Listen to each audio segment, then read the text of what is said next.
Oh my goodness, what a week we've had. Yes, it has I been a totally week. forget what we were doing.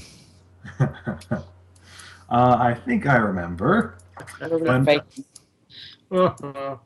in our last episode, the party did more exploring of the Thessalonian laboratory underneath the library in Karamega.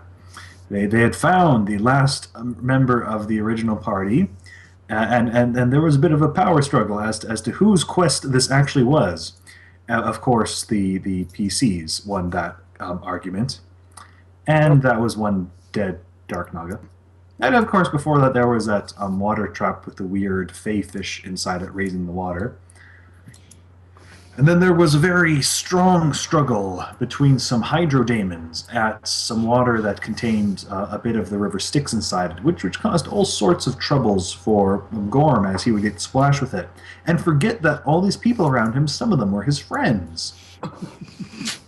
Friends. That's what we need to do, Gorham. We need to write friend on front of our shields. Friend. He momentarily forgets how to read, unfortunately. And, Right. Yes.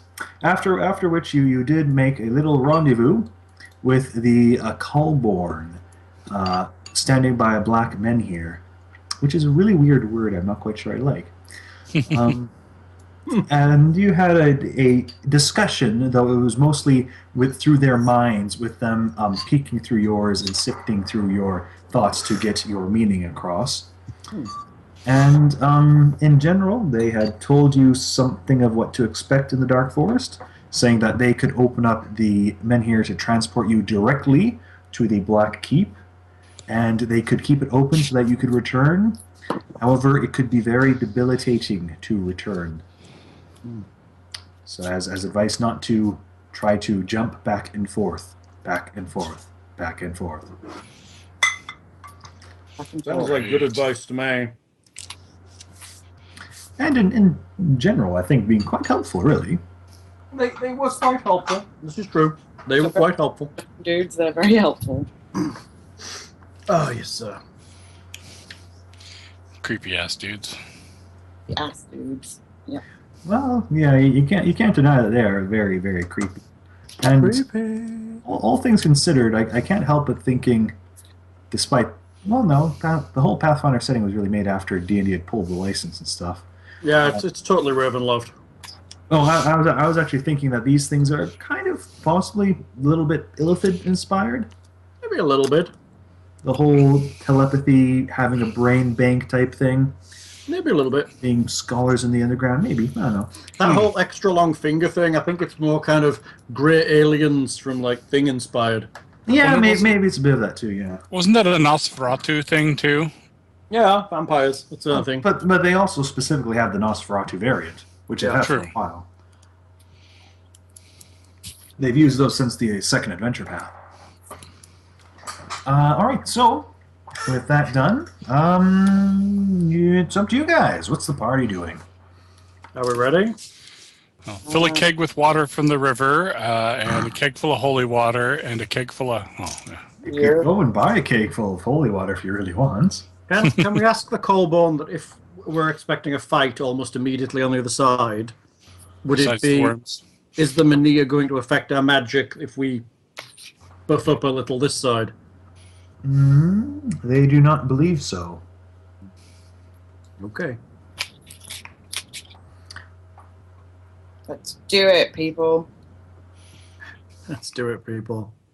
Alright, so are you casting any additional spells, or were you just talking about the ones you already have cast on you? What have we already got? Oh, no, I've got my standard ones, but I guess I was thinking about some additional buffs, maybe. I was thinking about casting Mage Armor on myself. Will it make any difference to me? No, it doesn't really. It doesn't really. To be brutally honest, it might be when you might want to consider retiring somewhat. Yeah, I think it might. I didn't realize I couldn't use it myself. It's kind of one of those things that, yes, at first level, you would have totally picked that, because you would not have had your awesome corset. Because it's awesomely expensive. But now that you do have your awesome corset, it's basically providing the same bonus as Mage Armor, and they don't stack. I hadn't realized that. Now she can get that cackling blouse, too, to go with it. Cackling blouse. Is there such a thing? Yeah, I was flipping through the other day, and there's like... Oh my. Yeah. Just you're gonna be the total complete witch with your clothing, having eyes peering out of it, and laughing as you walk, and all these weird things. Oh, yeah. It's funny. Oh, there is cackling hags. Expensive. It's only 6,000. Where did we get this? This loose-fitting blouse is adorned with grotesque fetishes and trophies, granting the wearer a +2 competence bonus to intimidate. You should get it, thing. Yeah. If the wearer is a witch, she gains the cackle hex. If she already has the cackle hex, twice per day she can use her cackle ability as a swift action instead of a move. That's not terrible. Does it occupy the same slot as her corset, though? It's a chest slot. I think the corset covers the body slot. I'll have to check. I can't remember. Is there a separate chest slot? Not. Yep. It's for vests and stuff. Oh. That body slot, and the other thing covers the chest slot. Yeah, it's for things like vests and shirts that are not armor related. I got you. Body slot, is that the same one that cloaks take, then? No, that's shoulder. Shoulders of the robes. Robes That's right. take up the Body body slot. slot. But then there's the difference between headband and helmet. They're technically separate. Yeah. Lockhart, being Yes. that mage armor thing is a bust, would you... Yeah, you can swap that out. Yeah, You should switch them last level, right? Okay. When we leveled I'll just- last. I'll just leave it open then. Oh no, she'd still know the spell. She would just prepare something else. Yeah. Oh, yeah, that's right. She's a prepared caster, Hal. You're right. She's gathering it in her book. Rather, I'll not actually name anything right now. Yeah, that's fine. Have it open for now. Thank you. Yeah. Uh, So, are we going to buff anything, or are we not going to bother? what's that? Hmm? What was that sound? Oh, sorry, it was me shaking something. Okay. What are you shaking? Whiteout Okay. thing. I was just slightly concerned there was some sort of echo or something. It was. Oh, I'm sorry. I didn't think it would pick up that loud. I held it really far away from the screen as well. Hopefully nothing's going to be waiting for us besides the worms we were told about. Worms. I assume they're going to be slightly more dangerous than standard worms. Always. Oh, who the hell knows what they are? Let's see. Rock grubs, Ravenous sandworms. masses of ravenous worms, hungry to feed on the living. Hungry to feed on the living, you say? Yes. Guessing that would be us, the living. You do tend to be breathing. Sometimes. So it's Now, if only there was something like a draw to temporarily turn you undead or something, right? false Nice. unlife. There is something that makes you appear undead, I'm sure. I know there are things that make you invisible to undead. I'm not sure about appearance. For a living person to appear as undead, there's definitely the opposite, I'm sure. But Yeah, it's the old spells, things like was there a disguise spell that made you appear undead in like third? Might have been. I cannot remember something specific. But they actually had a book called the Spell Compendium there, so there's a whole spells I don't really recall. I have the Priest Spell Compendium, all 3 volumes, and the Wizard's Spell Compendium, first volume for AD&D. Oh my! Bird. Nerd. All the spells. So All of the goodness. what is the party doing then? So, is it worth me casting something like Prayer before we go through to give us bonuses in this next combat? Well, one thing about prayer I will mention is if you cast it here. Yeah, it won't affect the enemies. Yes. Yeah. Yeah, probably wait and see what we face. Like a drop blessing of fervor. That would probably be alright, wouldn't it? If we're expecting an immediate combat, or do you think we should get through and then how immediate can it be? Yeah, I mean, if it's a swarm, we're either going to area affect it or flee it, I assume. Flee it. We're never going to flee. We're never going to be able to run fast enough. No. You think it's going to be a swarm? Oh, man. That's Worms, gonna I don't know. That's going to suck for us. It could be like a purple worm, Could be.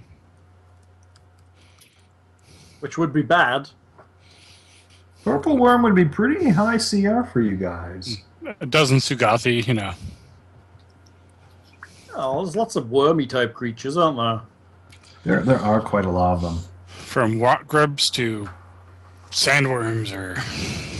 May his passing cleanse the world. Oh my god, I knew you were going to say that. I'm going to have to eat. I fucking hate that film. Shy Hulud. Hulud. It's not good. Okay, so Onward. Let's do this thing. We're not casting anything in advance other than my standard spells, which I cast in advance. all right. So I'm down that and a fog cloud right now, so we should be good to go. I don't think I'm going to test anything in advance. I wonder if you could fortune hex us and cackle while we go through the Menhir. Oh. I guess I could. Could I? Yes, that would be everyone's once per day, though. Yeah. Thought. It's probably too good to waste just on and off like that. Fair, it's fair. We don't know what we're fighting. It could literally be like it could be like a garden worm on the other side, for all we know. It could be a worm that walks. Wouldn't that be good? That would be many worms. It would, right? I do like the whole worm that walks. I like the It's worm such a that walks as cool well. I think thing. they're really cool. I have no idea what you're talking about. Basically, it's a dead guy who wants to come back after death, and he's so mean and evil that when he dies and they bury him, the worms eat him, and then his soul kind of inhabits the big worm mass and turns it into like a human shape. It's like the big boar in It's like Oogie Spirit Boogie, Away. really. Yeah. Yeah, except for all worms, pretty much. So it's a man made of worms. Anyway, so you're no buffs. I'm getting my weapons out Okay. and ready for combat, just in case. I think that's probably a safe assumption for most. Belching out.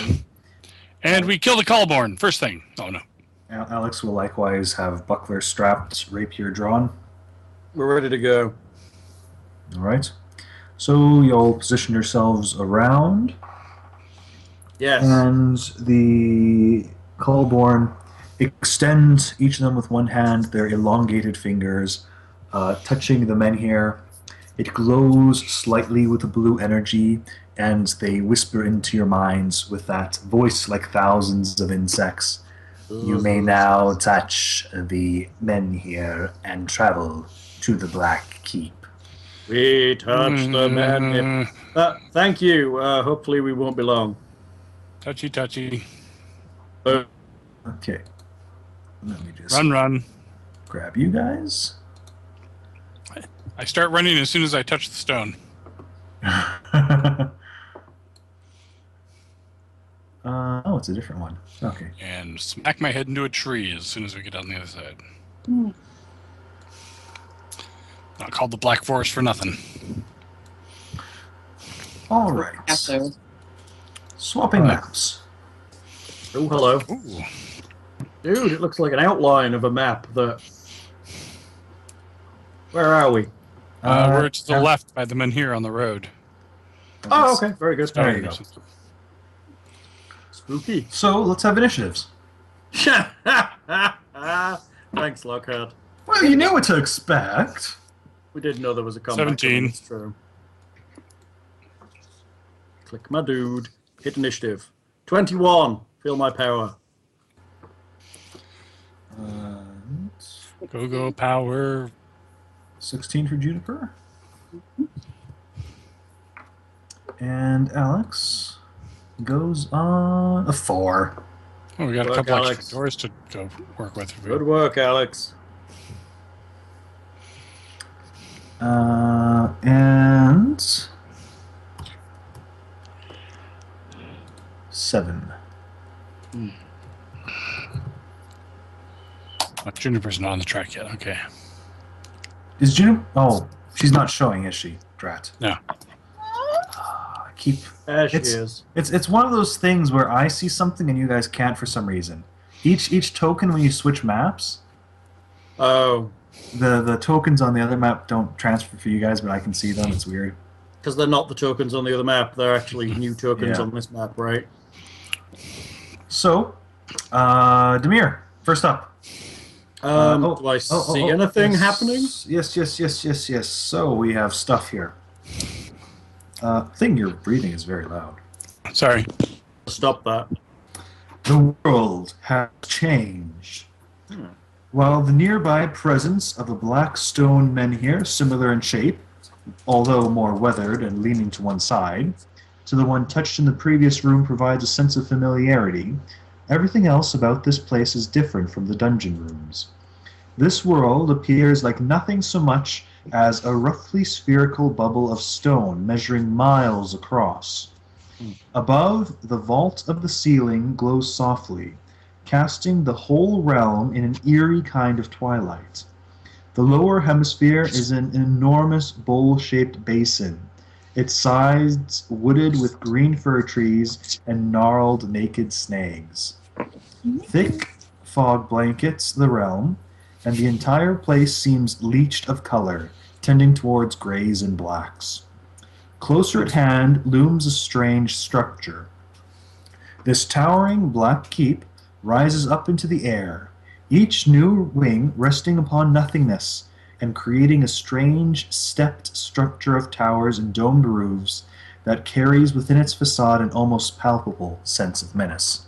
And a picture. Oh, a picture? Right So on. it's stacked up like a staircase. Indeed, which you will see there. Ooh, that's Ooh, cool. that's kind of cool. I don't think I'd like to live in that because it looks like bottom has fallen out. Like a Turkish tower at the end. At the moment, there is no particular threat Demir can see. Nothing. Okay. I don't know. We are temptingly clustered. I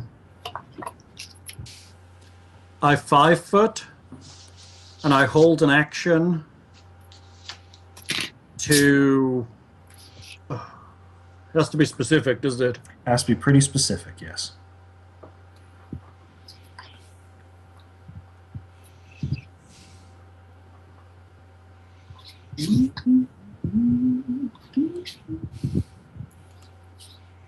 That was way too long for being quiet, dude. Yes. Sorry. I hold my action. Okay. Unfortunately, you really can't because you have taken an action on this turn. Oh yeah, 5 foot stepped. Then I will ready myself for combat should anything appear. At which point I will wallop upon it with my awesome sword of awesomeness. Okay, that sounds fine. Gorham.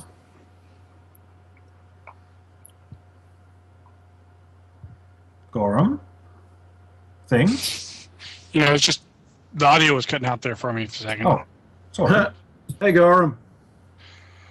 Oh, I would be tempted to 30-foot step the hell out of the way, but I guess I will also 5-foot step back and ready my weapons for the appearance of the worms we were promised.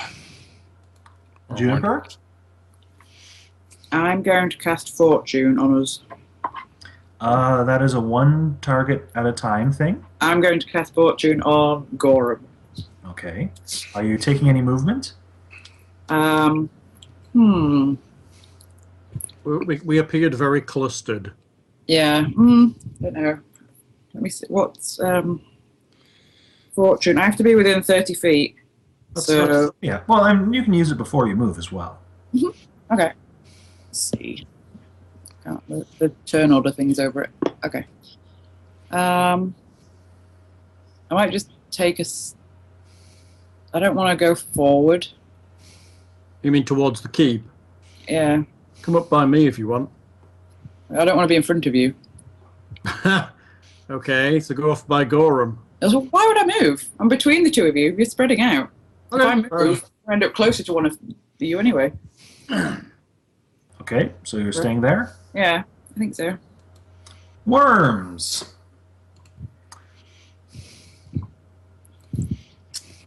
Fabulous. Yeah, What are they? it's a lot of worms. Give me a second here. I think I need to adjust some layers. Ooh. That's a lot of them. Identify. Actually, yeah, whatever. I should have left them. Oh well. There. Is that like 8 swarms? 2 swarms. Screw you, swarms. Just have to adjust them so I can see where they are. Did I have a picture for these? I don't think I did, because those are just generic worm swarms. Incredibly slow-moving swarms, hopefully. So, soon after your arrival, a hideous outpouring of ravenous grubs wreathe and wriggle out of the sides of the stone as it glows a nauseating yellow. Beautiful. As people are actually standing nearby, they actually get damage on this round. So, Alex and Juniper can each take 7 points of damage. 7 points of damage. And can make a reflex save.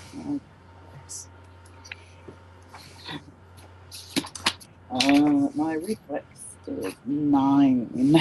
That's pretty good. Mm-hmm. So Alex used her heroism, so this will be plus 2, I believe. This better not be. Okay, 17. That is not sounding good. No, that's not good enough. The creatures are literally crawling into your skin, chewing muscle and flesh as they eat their way in, burrowing into Juniper and Alex. Jesus. That sounds like rock grubs. I would just like to say, ooh.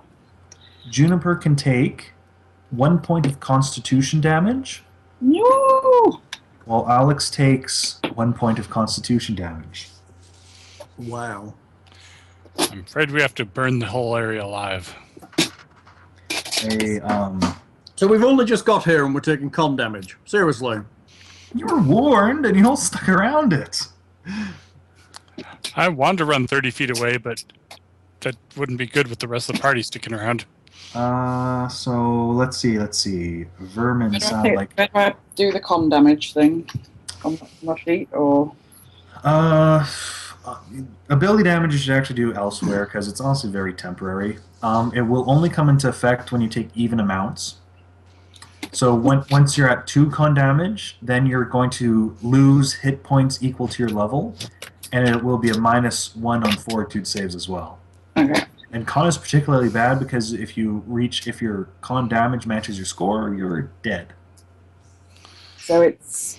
The con goes from 14 to 13. No. Or Your is it- con is still 14, but you have 1 point of con damage. Okay. Currently, it's 1 point, so it's not doing much. It's just being nasty. But it's there. And considering the way they're eating into you, yes. Idea what these are? I was about to say knowledge nature check is appropriate.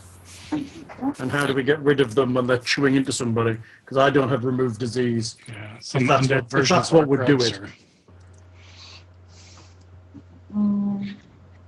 I was really hoping you guys would get like a med kit of scrolls before you entered in here. If you remove diseases, restoration type things. Knowledge nature. So, Juniper is able to identify them as a swarm of rot grubs. Running away. Apart from just being generally swarmy stuff, they are very minuscule and whatnot. They have the infestation ability. They will consume flesh and continue to do so for several rounds, even after you leave the swarm. However, if the bearer of the swarm takes an amount of damage, it will also kill the grubs inside them. That's good. At least 5 points. Additionally, any effect that removes disease will also end the infestation. So we need Demir to flame strike us. Ah! Want me to do that? It would be somewhat appropriate, and Alex will say to her and Juniper they need to be shocked or flamed or something to kill the ones inside them. Of My course. volcanic storm can do something like that to self. Volcanic storm could do that. Yeah. Target yourself with volcanic storm. I should have so backed up. Do I get an attack on them? Not that it's going to make a difference because it's a yes. swarm. Demir, I don't believe yours will make a difference because you're just No. doing weapon damage. Swoosh. Gorham, however, Swoosh. Gorham does energy damage, and so therefore could potentially do some acid against some. Hopefully they don't have a lot of hit points as a... Well, you do still need to make an attack. Not that I don't think it'll matter too much for Gorham, but... Right. So do I get an attack now, or... Yeah, you're ready to attack. Okay. So, let's see, you guys... Natural 20. 40. That's Okay. me. Rolled no, I'm pretty sure they're immune to crits. Yeah. Well, if you So can, does that Can't mean trigger the acid burst? Yeah, does that mean I acid guess. burst Yes. doesn't trigger? Roll to confirm. Roll to confirm. Yeah. Okay. So you roll to confirm for the acid, but I guess yeah, you're not doing energy damage at all unless it's that acid and the burst. Well, so, well, I guess it's fair. He doesn't critical, but it activates his ability. Well, I mean, it's true. The weapon is yeah. That makes sense. Yeah. So should I just roll the acid damage then? Yeah, just the acid damage really. They're fine vermin. They're immune to weapon damage. Hooray! 7. Immune to weapon damage. All right. Juniper, are these things fast? What do I think? They are not particularly speedy. So let's Okay. just withdraw and deal with them from a distance. So Like inside the let's keep? see. Distraction is that a fort save? Distraction. Alex is starting her turn. Unfortunately, she rolled really low on initiative, so she's starting her turn within. Mm. So I need to see if they nauseate her. It's a fortitude. She is nauseated. So basically, all she will do is go 5, 10, 15, 20, 25, 30. About there. Just wanders away, kind of scratching at her skin, trying to get the belt, throwing lightly. Beautiful. Juniper is also facing a fortitude save to avoid distraction. How come she's on a 6? You What? readied your app. You Oh, readied your yeah, I attack. read it. You're right. So You're your right. initiatives go above the worms. I got you. I didn't see you move them. Let me see what my fort is. 1 second. I didn't pull my leeches on, so it's only 7. Oh, that's right. You have leeches. Forgot about those. Why is it not here? 21 for fortitude. Okay, so you maintain. Oh, mind you, actually, there's damage on those turns, isn't there? Hmm? Uh, Oh, yeah. So they continue to eat into her. I mean, we'll just do it on the swarms initiative. So yeah, keep going. That's nice and easy. Okay, so Juniper is able to keep full sense of her faculties even with these things crawling and eating into her. So you gain your regular turn. I get +2 for concentration checks anyway. No, this is a fort save. It's Oh. This is to avoid being sickened from being within the situation. Okay. Dang, you're breathing heavily. Sorry. He's excited. When he does that, I just picture him rubbing himself. Oh, you know, it's worms wriggling into Juniper. I It's didn't good. hear. Oh my. What is Juniper going then? Out of the swarm. Yeah, I probably want to step out of the swarm. Can I go there? Yeah, you can move Okay. the full movement. Okay, well. I want to get to out. Well, otherwise, what's going to happen is the swarm's just going to move back onto you. Oh, okay. I don't know how fast they move. I didn't I'm know guessing- if we had attack of opportunities. No, they don't. No, they're too small. Okay. Well, where would a good place to be so I can still do something? We have spells, right? Uh-huh. Is that a suggestion from Forum? Way up there. I didn't see it, sorry.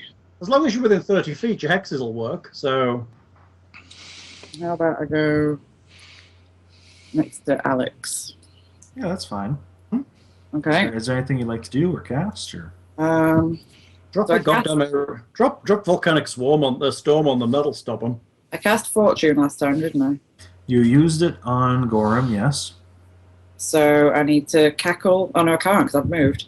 Well, it's not that you can't. It's just that that would be your turn if you cackled. Yeah. I won't cackle this round. It's all right for now. That's fine. You would still have one more round of it. Then, do they sleep? They're vermin. You won't be able to affect them. They're just mindless worms. The best option if you're going to attack is some kind of area effect or lightning bolt or something like that. Or if we get far enough away, they might just lose interest in us. They might not be able to attack us. Yeah, they're just worms, right? Eventually they're not going to be able to see us because they're tiny and we're not. But then you'll have to deal with them when we come back. The Manir will be drowning in worms. Well, unless they only last so long. I'm looking up ear piercing scream. Hang on. You won't be able to use that. It's not an area of effect. It's a target. Oh, okay. So you would kill one worm horribly, and the rest of the million would still remain. His little ears would bleed to death, and his buddies would be like, "Oh, Frank." Is magic missile targeted? No, it's magic missiles targeted as well. I think your only options are volcanic storm or lightning bolt at this point. I'll do lightning bolt then. All right. I guess. Is it only going to hit that one square right there? Oh, maybe I'll do volcanic storm. Do it. Because it's Fucking huge. I've got the stuff in front of me. But the only thing I haven't printed out. Volcanic storm. Volcanic stone should be pretty appropriate. I'll find it on my phone. Big. We definitely want them to die in fire. Energy damaging. Okay, range. 20-foot radius cylinder. I'm 40 foot high, yeah. So... Who else am I going to hurt, though? Well, I'm going to make a drawing. If I can make a drawing.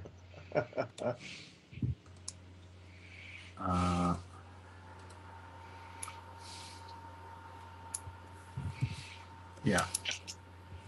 Okay. Feel large, what does that mean? Okay. Let's see if I... no. How do I do it in a circle again? There we go. So 20-foot radius, right? So that means it will be 8 squares long? Yeah. It's an 8 by square with the corners cut off. So about that size, I believe. So you'll get the worms inside you, too. Yeah, you could do that. Well, I mean, she can move it and stuff to get more singular positioning if she wants. But at the same time, there are these worms that are literally still eating into you, even after you've left. And Alex has mentioned if you can burn your own bodies a bit, it will get rid of most of them. Okay, it does 3d6 points of bludgeoning and 2d6 points of fire. Oddly enough, you are resistant. You are resistant to fire. Yeah, I am. So it might not actually cure the worms for you. Oh, your flesh will protect them. Yes. You might need to take a cuddle on Gorham's sword. Yeah. I can dig him out with my falchion. Anyway, again, it's up to you. If you want to hit everyone to try and cure yourself and Alex as well as damage the swarms, that's fine. But at the same time, you could also, for example, move it over there and just hit the swarms. Yeah. Yeah, I think I'd do that. Like, angle it a bit so that the circle's resting on the bottom of Demir's square. I'm not quite sure. Let's see. So across the you can do it left, yeah, like that. Yeah. That gets most of them. Sorry, just moving. Yep. No, that's perfectly fine. Boom. As we announce our appearance to the Dark Deep. So, Swarm 1 makes a reflex save. Oh, Swarm 1! 2 makes a reflex save. Oh, My God, Swarm these are 2, nimble worms. really? Oh, there is no saving throw. Like, okay, never mind then. No saving throw for They volcanic have spell swarm. resistance there. No, they don't have spell resistance. They're not that mean. You can't dodge the sky falling on your face. Fair enough. Apparently. So fire resistance 30 on these worms, you know. So this area just turns into a mini volcano with them inside him. Yeah, basically. Boulders and fire flinging on them. Okay, so roll some damage, Lindsay. Okay. Do you want the bludgeoning or the fire first? I think you can put it all together. To be honest, the bludgeoning is not from a weapon, so they will still take it. So they'll take all of it. So I'll just do 5d6 then. Yeah, that's fine. Okay. I can do that. Boom. Okay. 13. Oh. That's It's a little bit. bit. It's a weeny bit below average. Could have been worse, but But all the same, a number of them do appear to be rather hurt and squished and burnt away by it all. But again, there's just masses of these swarms. It's also now difficult to terrain. That's why I'm leaving the circle on there. I'm going to say it's interesting. So that was Juniper. Demir. Yes. Yes, ma'am. that's what I should have done. What? As soon as we entered, I should have just tried to sunder them in here. Well, then we wouldn't have been able to get out. There may be others. I don't know. Or another way out. Told you should have learned Dimension Door. Who said Dimension Door's not going to help? You need plane shift to get out of here. Or yeah, plane shift. Yeah, that's the one. I'm going to move up by Alex, I guess. Okay. How desperate are we to kill these things? How much is your movement? I have 20 feet, which is there. No, that would be 2 diagonals. Oh, you're right. I'll go to there. Sorry. That okay? Yeah, that's fine. Okay. You have to be close because these things are a bit slow, so I need to make sure they can catch you. Oh, yeah, of course. Of course you do. Cast Flame Strike, catching as many of them as possible. You'll be able to catch, I think, all of them, really. I think so, too. But yeah, no problem with that. They do get a reflex save on this one, however. Yeah, they do. But they're going to fail. Swarm 1 gets a 13. So Ah. 17. I think both of those are fails. They are fails. I should have used the ones I rolled earlier. Nothing wrong with the rolls. That's not how it works, Lockhart. Okay. Damage that. Oh. Ooh, that's impressive. Boom! Now they definitely know we're here. There's a faint smell of beer in the air. As they burn all the higher level spells of That is impressive. There is quite a lot of smoking dead worms, but still a number of them remain. Holy crap. Exactly, whoever that was. Very thin doors into the commonplace. Wow, dude. Gorham. I'm going to move 30 feet away in this direction. Yeah, you can move 30 feet, can't you? 5, 15, 20, 25, 30, yeah. You just move in? Yeah. Okay. Worm's turn, so we're taking more con damage. The worm's turn. I like that. I guess I could have taken a pause. Yeah, you could have. Take the worms out, but yeah. Okay, so for Juniper, 4 points of constitution damage. Gorham, did you literally just run as far away as possible? Well, I didn't run. I did standard movement. I hate to shout the words, you big pussy, but that's what I'm shouting. I think 5. That takes you to 5, so currently you have lost 20 hit points from that. Oh, God. We need to nuke you two. Okay. And that's off your cap as well. And Alex herself has lost 8, because she's now at 2 damage as well. Unfortunately, I don't think I want to dig into him with my falchion to try and do acid damage to the worms. I don't think you can quite do it with your falchion, I'm afraid. That might be giving a bit too much credit to how much your falchion can direct precision acid. Well, it does drip acid. I could just drip it into the wounds, maybe, you know. Okay, so you've left the swarm, so I actually need to roll durations. So, for Juniper has 5 rounds of worms eating her left. And Alex has 5 eating her left. So basically, you're going to be dead. You're going to be dead if we don't kill the worms. Yeah. And the worms turn. And Gorham has just left. Oh my. Thanks, Gorham.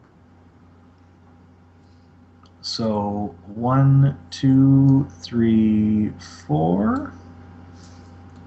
They're double moving. No, I don't want to move that. Where was that before? Are you moving? I accidentally hit this. There we go, that's where it was. There, I want to move. If you rock with that rhythm, you won't attract the worms. 1, 2, 3, 4. They can get about there, I think. They are pretty slow.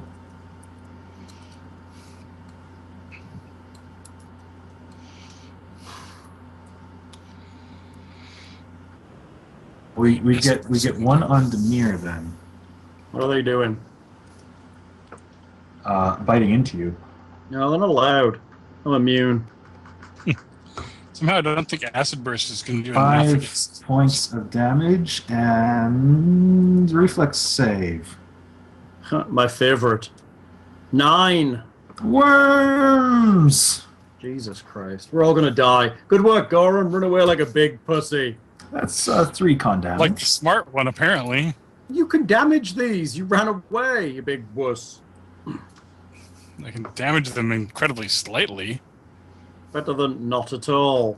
Well, considering we're getting up to the point where we got the big days here, one of the swarms does only have 9 hit points left. I'm going to say there can't be much left. But I'm pretty sure someone's just going to get rid of them completely this turn, so no big deal. We need to damage Alex and Juniper, because otherwise they're going to die. It's true. How much con do you have left, love? I don't know. What, from my 14? Yeah. What's your max? It's a 16. The main problem is doing the correct amount of damage so that they're not dead. Yeah. I'm not a champion of that with my falchion. Unfortunately, there's really not a whole lot Alex can do in this situation other than run away herself. I'm not even carrying a torch. I don't know what I'm supposed to do. I don't understand. You need to get out of it. We need to damage you with some kind of effect. Does it have to be an energy effect, or can it be just physical damage? Energy effect. Something that would, in theory, go throughout the body. Fire. And burn out the badness. Yeah. So Alex just kind of retreats, basically. Juniper. Sonic would work. Ear-piercing scream? It would, yes. That's pretty much all I've got. How much damage does it do? It's 5d6 or something like that. That's a lot. As compared to the 11d6 of a flame strike. 1d6 points of Sonic per 2 caster levels. 5d6. So yeah, 5d6. I could cast Wall of Fire and we could all walk through it. That would work as well. You can also make it a circle of fire and fence them in. It might not quite work on Juniper. Might not. The damage would be 2d6 plus 10 if she walked through it. Maybe. I don't know how much damage. That's actually a pretty good idea. I don't know how much it needs to be, so I'm guessing it. It doesn't have to be a lot. Just not enough to kill her. That doesn't seem like a huge amount of damage. And form it into a circle, and then they'll all have to pass through to... That's actually a really good one. But anyway, it's Juniper's turn right now, and there are worms nearby her. The worms crawl in, the worms crawl out. Get out of their way somewhere. Yeah. I don't think I can do much else. Well, I mean, you can lightning bolt them. Being able to lightning bolt a swarm of worms does not seem feasibly possible. Well, the thing is, it's electricity. It would pass through them and stuff and still hit them. Yes, but I'm resistant to electricity. Right. You can't lightning bolt yourself. No, I'm not talking about lightning bolt yourself. I'm just talking about killing the things that are attacking you. Okay. The ones that haven't gotten inside your body already. Yes. Okay. I'll do that. But if you stepped over here or over here, you could easily lightning bolt a line through both swarms. Okay. I'll do that. Is it a spellcraft roll? No, you can just cast it, and they make reflex saves. Cool. Which they're uncannily good at. Right. They are. Does a 19 beat the DC for lightning bolt? Nope. Nope. 25 will, I imagine. Magic agile worms. Okay, so you can roll your damage. Damage is 1d6 points for 10d6. Yeah. Boom. It's gonna be like 10 ones, isn't it? Nope. For once. So, yeah, that should be sufficient, I think. Where's my damage one? 37, nice. Yeah. So with a lightning bolt, it fries the masses, and the other ones just go wriggling back into the ground. Are they all dead? Both swarms? Yeah. Nice work, The ones Juniper. hiding in bodies. Yeah, now we need to get rid of them, because I'm infested too. All by Gorham the Wuss. I don't even have a torch. Wuss. The only thing that can hurt them is the falchion, which is not precision damage for. Gorham the Yellow. If you want me to hack off the affected limb, I can do that. It is Damir's turn. We are still initiative because Damir's no longer in the swarm, so he's infested for 4 rounds. Mia casts Wall of Flame. Where? Actually, I suppose now that you guys, since we'll just do it on your turns, since otherwise you can't cure yourselves before. Well, no, yeah, never mind. I'll keep doing it this way. I'll be nice because it's con damage. Yeah, con damage is bollocks, like her. So, where is the wall of fire? Does it matter? It does matter because it actually radiates heat in a specific direction. So, I guess I want to cast it.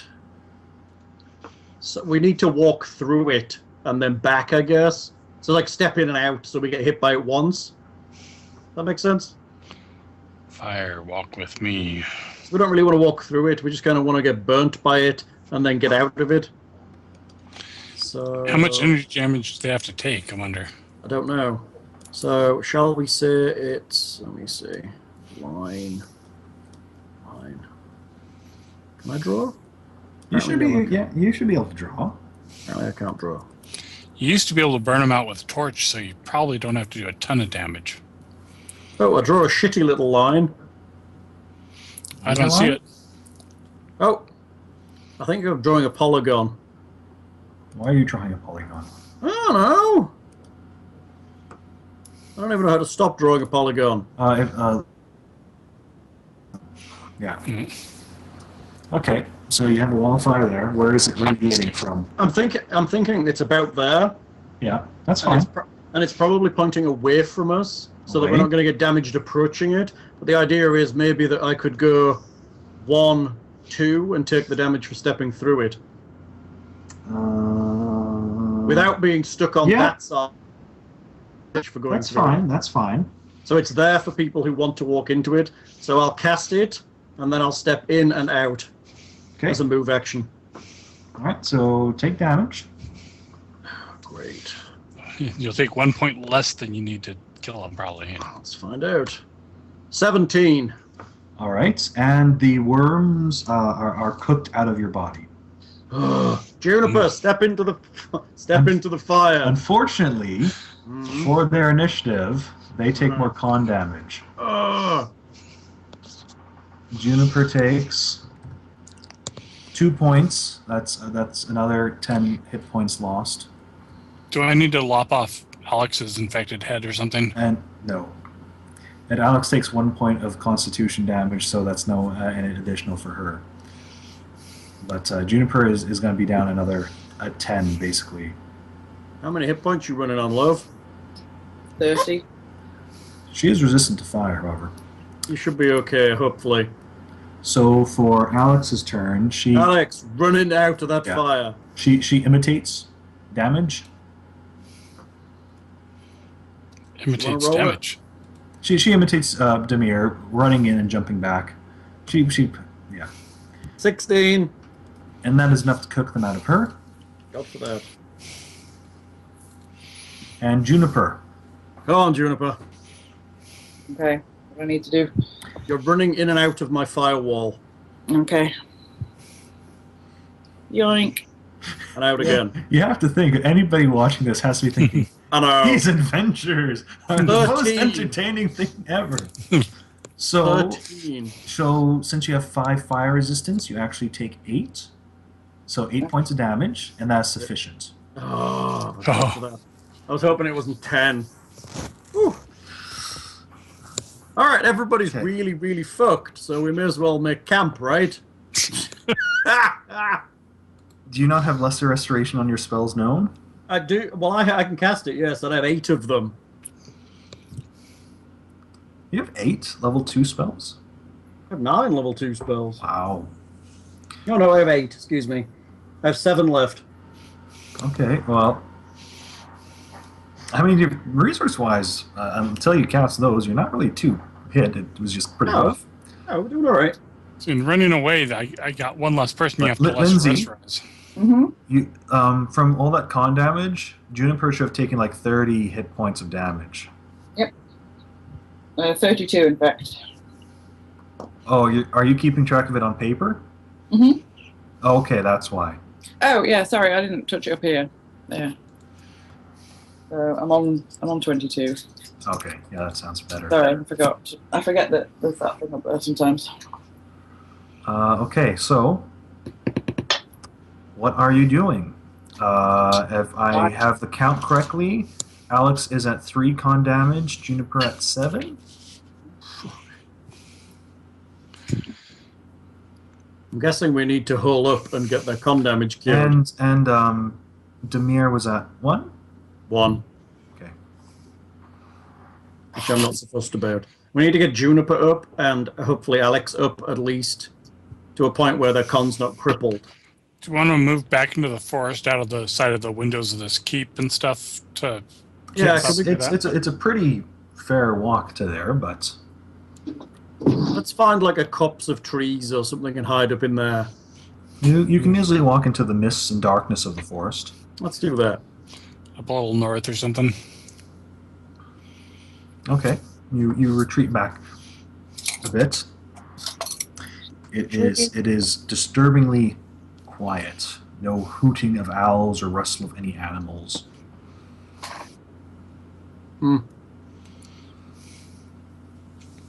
So what are you doing? Fix me. I guess we need to fix them. There's these rather horrible looking just holes in their flesh where these worms have ravenously eaten into. I stand guard. I cast Lesser Restoration on Alex and Juniper. All right, starts rolling. How many rolls are you going to have to do? What is it, D4? It's a D4. Who's going first? Me. This is on Juniper. 3. Good. 4 left. 1 on Alex for 3. Alex is fine. Cast it again on Juniper.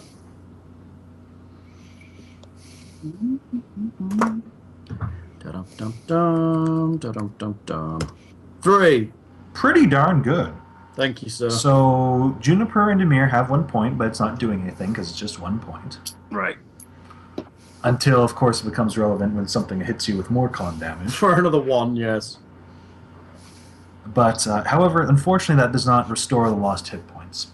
No, really? We have to heal those too. Oh, that sucks. Yeah, that does suck. That really does suck. I don't like that rule. So I guess we need to heal too. Some healing. Shall I zap myself with my wand? You can. So, save the spells. Sure. How much are you down? She's down lots. 38. 38. Let me shoot you with 1 spell. Let me drop a Cure Critical Wounds on her. Okay. You rolled 25 back. Oh, okay, that's pretty cool. How's Alex doing for wounds? Alex is moderately better, just generally having lower hit points, but she's still down 31. I'll drop a Cure Serious on her. Thank you, Demir. Welcome. I'm gonna use my wand. 24 back. That's pretty good. D8 plus 1.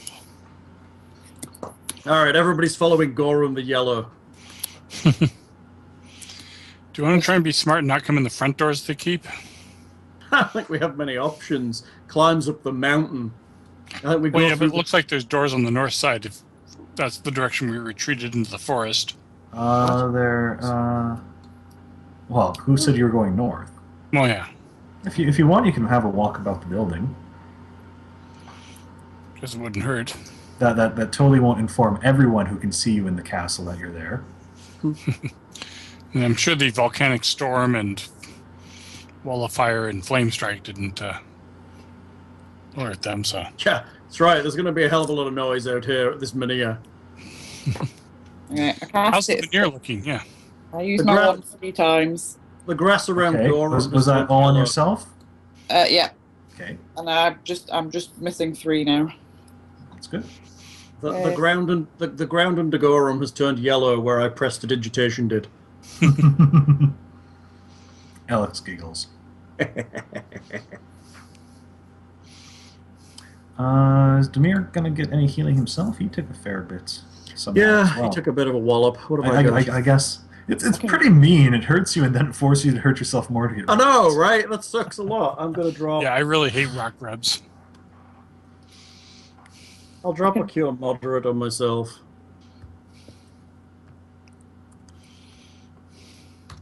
$24 back. That should do good. That should be pretty good. It's a nice roll.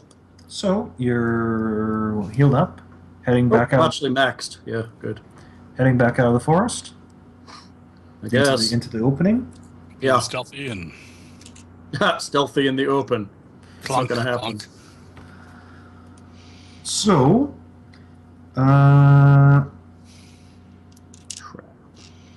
you can see that the doors are 10 feet tall, arched, double doors made of thick slabs of black iron. Nice. Black iron. Mm-hmm. Beautiful. Never And seen there are windows to either side of the door? There do appear to be windows. Is it worth a peep inside? Guess wouldn't hurt. What did you roll 91 for? What? I don't know what you're talking about. For the thing Whatever reason could I need to roll a 91? Oh, that's probably what is it? Poof. Or chances were spotted, or... Hey, Gorham, do you want to sneak a look in that window? Sure, because I'm the stealthy one. Doesn't matter about stealth. You're just sticking your head in the window. It's fine. Unless it's got glass, then I'll stick my head near the window.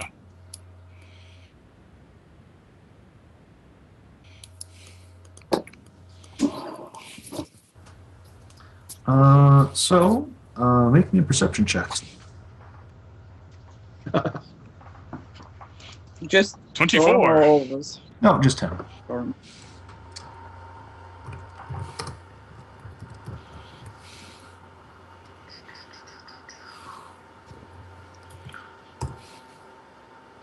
So, Gorham is able to see, with his nice dark vision, that it is an enormous rectangular hall that has a 30-foot high ceiling, taking up the entirety of the... Let's see, just trying to make sure I don't go too far into this. No, that's pretty good. Taking up the entirety of the long northern and southern walls are identical bas-relief sculptures of a headless knight riding a horse whose eyes and nostrils trail gouts of flame. Terrific. Nice. In alcoves at each of the room's 4 corners stand imposing suits of black armor. Both the northern and southern walls hold doors, and the room's eastern end is taken up by a sweeping marble staircase leading up to an open landing a story above. Furthermore, Gorham can see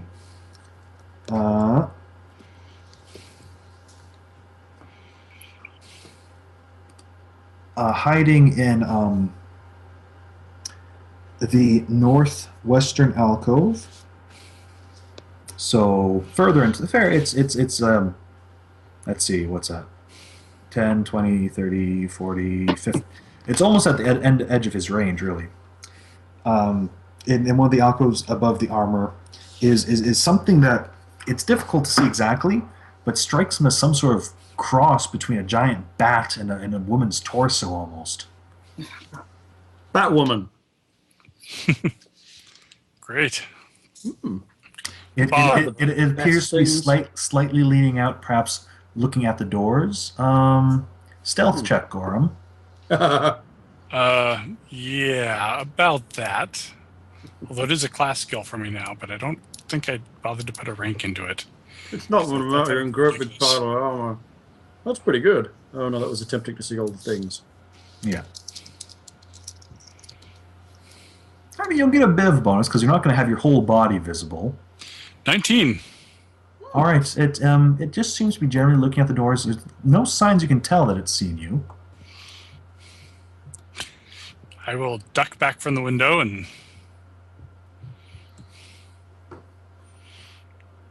approach Demir to quietly tell him, relate what I've seen. It's interesting. So there's something in there. Yes, bat-winged woman thing. Any idea what it is from his description? Knowledge, religion? You can do it, but it ain't good. Better than mine, I'm pretty sure. I have it, so let's see. 12. Woo! It could be any number of things. Yep, that's right. Could be anything. Clearly a frugal, moogle, plugal, poogle. Good work, Gorham. You didn't die. I suppose, shall we give Alex an appropriate check? Also, keep in mind, I guess it's something you might not necessarily know. Once per day, I think Alex has the same roll 20 on a knowledge check type thing that Gary used to have. Oh, that's cool. If there's something you really, really want to know.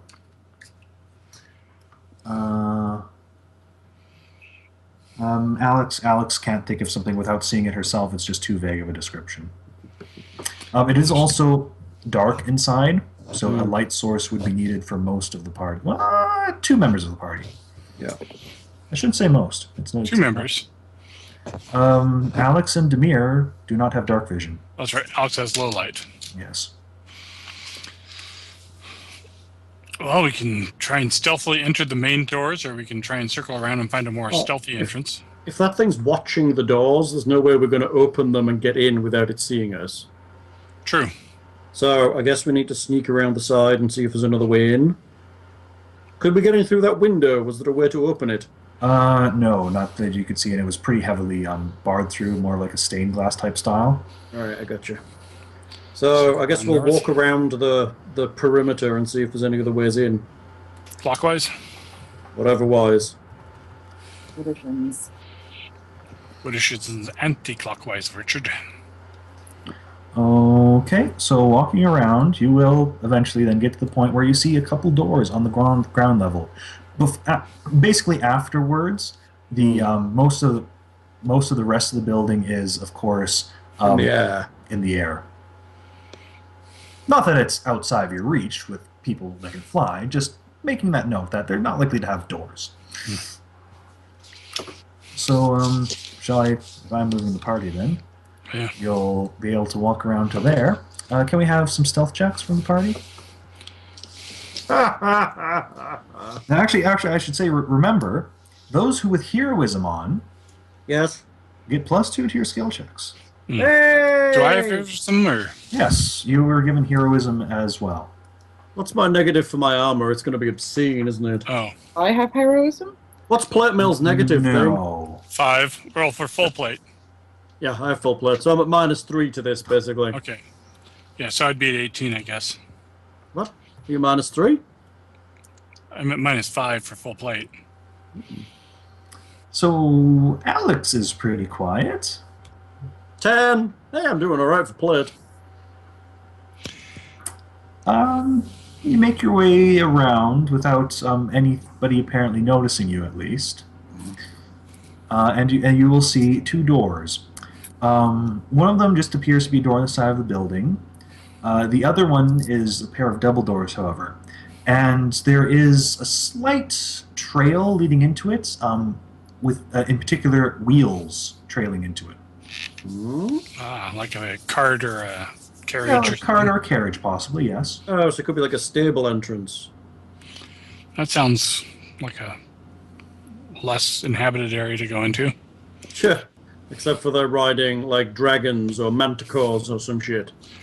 Oh, come on. The Dark Rider, he rides a massive black steed and has hounds. So that's what's in there then, right? I'm afraid Black... I need to be excused for a moment for a bio break. Lockouts busting. So, which door do we want to take? I'd go for the big doors myself because it's further from the critter that was watching the main doors, but... What do you think, Lynn? Big doors are bigger, means the area behind them is larger, which potentially means there's more stuff watching it. Well, possibly. I mean, if it is a entrance for a carriage, it's probably not a high-frequency area. Mm-hmm. Well, it could lead into a courtyard that's overlooked by 1,000 windows. That's true. Well, typically, I mean, yeah, the carriage would be attached to wherever you have the stables and have... Right, you have to have room to turn it and deal with it, right? Mm. Unless it's just for horses. Or however magical it is, yeah. I do want to know. See what Alex can guess, maybe. Well, being that he's the GM. With the knowledge of architecture and... He's the character that would know. Or would be able to tell. Oh, maybe. I do have knowledge engineering as a fighter. I have knowledge engineering as well. As I'm an oracle of battle. And I get fightery type knowledges too. You have to have skills? Do you have to have ranks in it? I have 1 rank in engineering, dungeoneering, and local. Are they all class skills? Yeah. That's cool. Dungeoneering, class skill for a fighter. Mm-hmm. That's cool. I didn't realize that. I'm not sure if dungeoneering... I think dungeoneering I picked up from my level of rogue. Oh, yeah. Engineering was fighter. And then... I forgot you had a level of rogue now. That's funny. Why you got faster at running away. That's right. Golden the yellow. Alright, so what does the party decide to do? We were going to ask Alex what she thought would be the most appropriate door to try and avoid. So, asking her to listen, one might say, at the doors? Yeah. Alright, which one would you like to check first? At least there's no windows right by these. Except for those ones on the right that are looking down on us. Yeah. Which one are we closest to? Hang on, I can't see. I've got my sheet. The single door. Okay, check that one first. All right. She I think there might be someone inside there. I think I heard someone muttering. I couldn't catch what they were saying though. So I have to go and listen at the big door. The other door? Yeah. Seems pretty quiet. I don't think there's anyone inside here.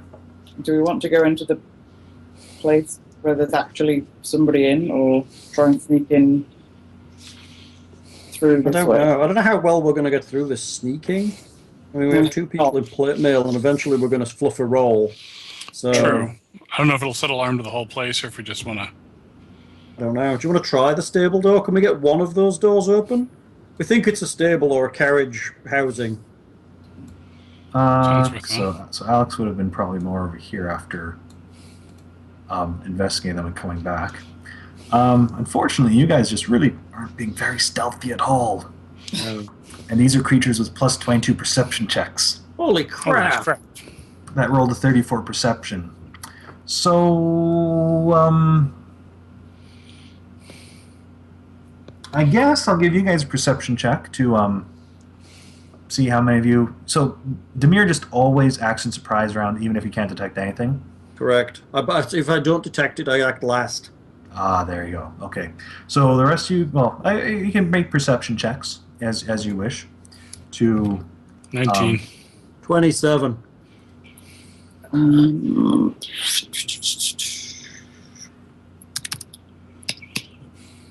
18. All right, you are all surprised. Ah, I'm not surprised. Demir. I'm not surprised that we're surprised. So everyone can roll initiatives, Hooray! My favorite thing. but it is a surprise round. 10. Oh, it's terrible. 19. Wow, I'm faster than Gorham. I think you are Gorham, dude. I mean, faster than Demir.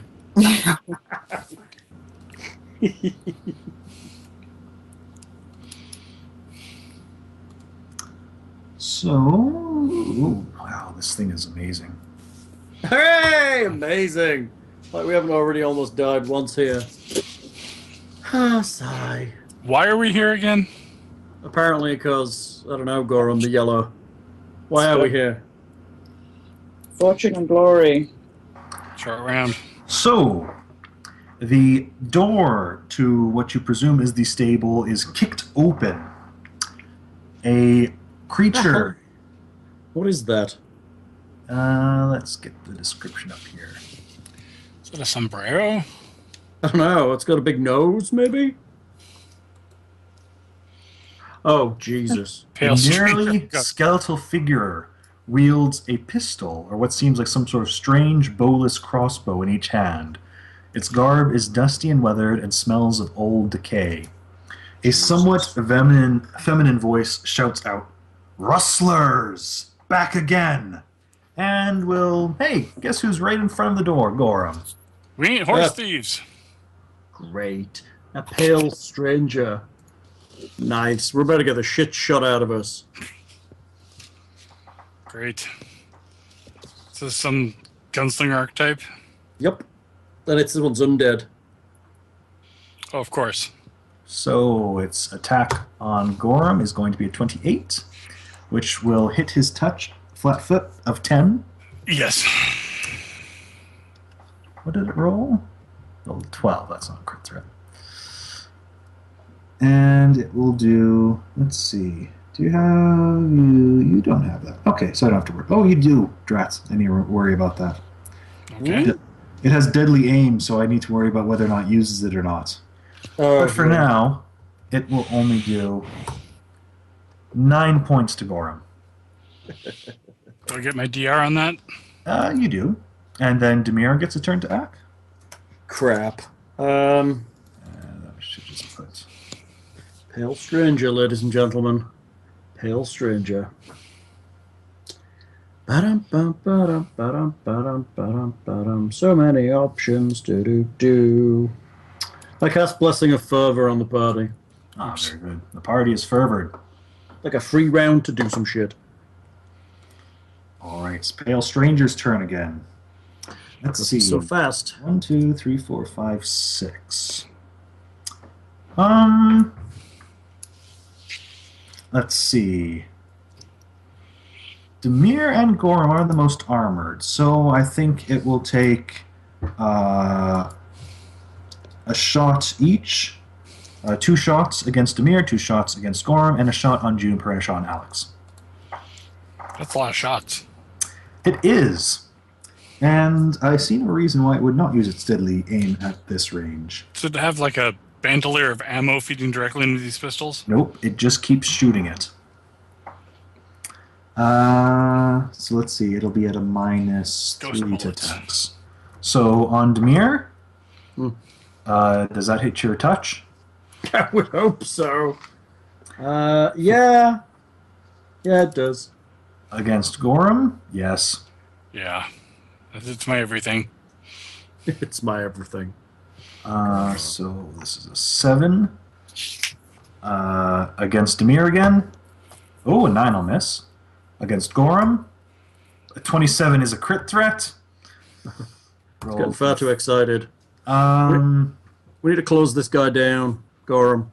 Oh, dear goodness. Gorham got crit with a gun. Oh, that's going to suck, dude. And then attack on Juniper.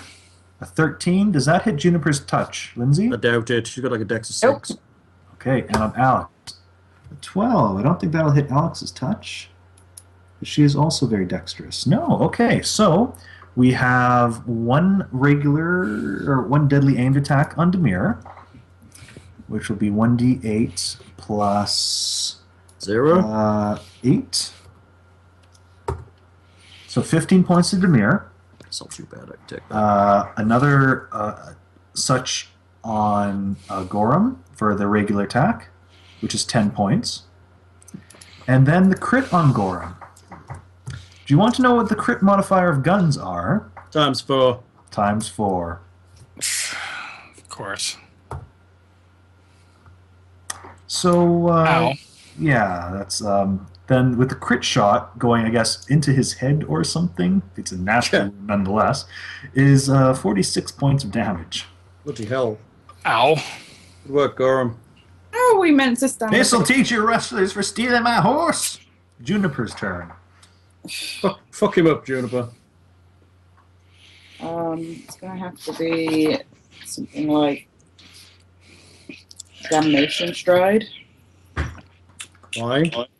Okay. If he's undead, there's a lot of my stuff won't do anything, will it? Most of your damage stuff will work. Even your ear-piercing scream will work. Get lightning bolt the fuck up. Though, mind you, I guess I should allow knowledge religion checks here. Because undead, learn stuff about it. Okay. I suppose you don't know it's undead. Ooh, it's a skeleton. It looks like a Fair. skeleton guy. It's a fair comp in this 21 for knowledge undead religion thing. These, you just kind of get that it's undead, and Jeez. It's so mysterious and stuff we don't even know really what it is. they are particularly mysterious, and I think they're quite rare. They aren't appear they? to be souls or spirits from another world almost that somehow find their way on occasion here. Nice. In particular, they are undead. They have the no undead traits, as well as a small fear aura around them. Beautiful. Oh, great. I'm going to go running away, aren't I? Hopefully not. What do you think I should do then? Lightning bolt. Yeah, we need to damage him a lot. Or you could hex him and see if you can stop him from hitting. Can't hex undead. Oh yeah, sorry, I forgot. Yeah, I guess you're gonna have to roll with spells, dude. Okay. Direct damage spells. Okay. So, lightning bolt then. Then we're going to have to sleep in the barn or something. Shit's getting that way. Yes. Sleep in the keep of the enemy that knows you're there. That sounds smart. So as you cast the spell, you can feel a resistance around it, and Oh can my make a God. caster level check. Shit. How to do what, sorry? It's spell resisting. Yeah. Okay. What do you, I can't, I'm sorry, I don't hear what you asked me to do. A caster level check. Okay. Sorry, I couldn't hear. It's all right.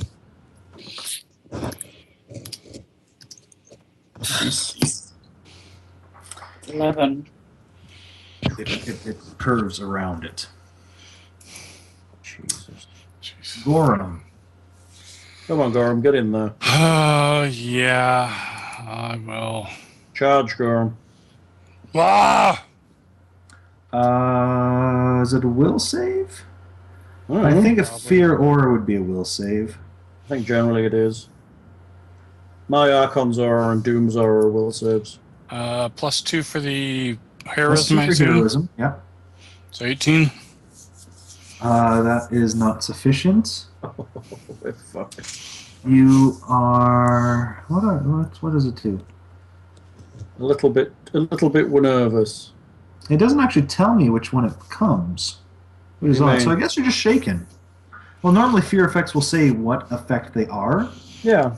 but this doesn't. Hmm. It doesn't say what actual effect happens if you fail it. So you're just shaken. So not too bad. All right. Single attack. I guess what was this -2 for shaken? Chop him in half. So it'll basically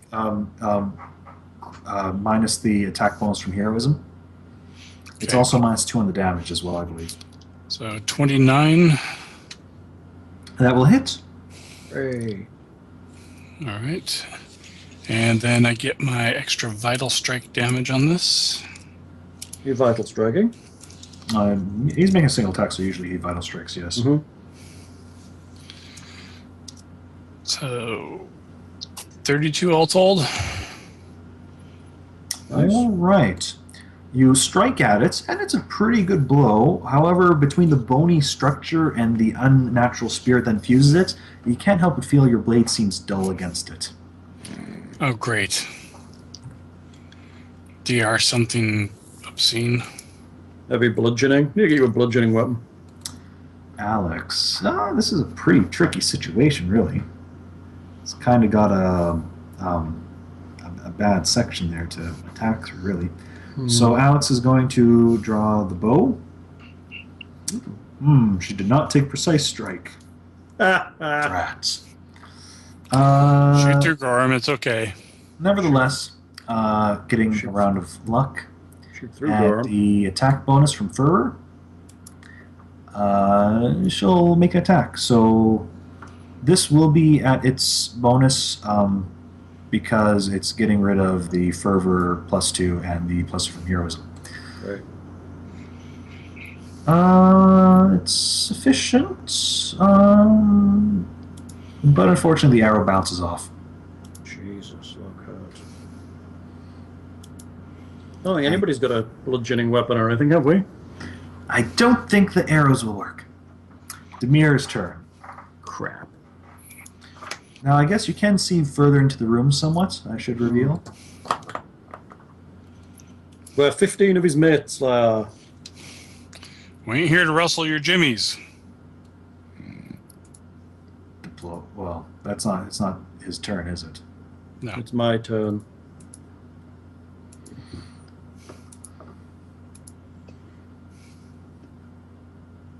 Just like a bit of a space behind him. No, just room. What do we do? The adventure's getting tough again. Apparently. I have to You know say, these are particularly nasty creatures, I think. I'm going to shout out, we're not interested in your horses.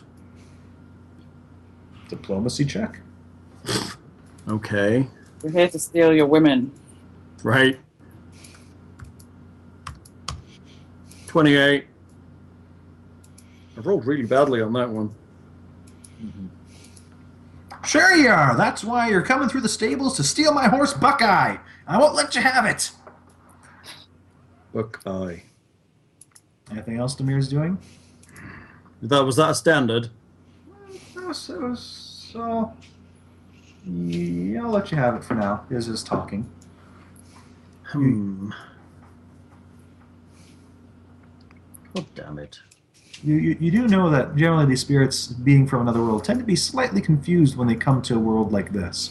Yeah, it's going to be like, I've got a job to do, and I'm going to do it, damn it. I'll try again later and see if I can diplomatize it. For now, I'm casting Prayer. Good.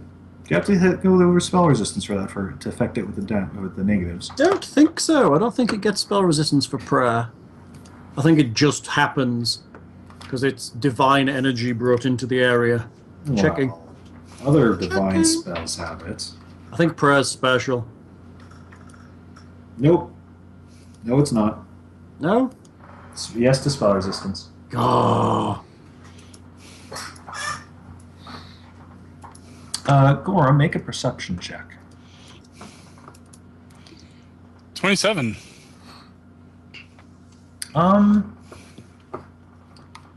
You don't really hear any sounds that you would think if there was a horse nearby and combat was happening, especially with the loud bangs of this creature's weapons. You'd think you would hear a horse whinny or something from inside. No horse to steal.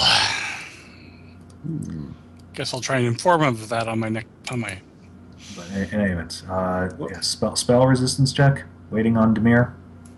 Oh, I'm sorry. My apologies. Just a caster level check, right? Yes.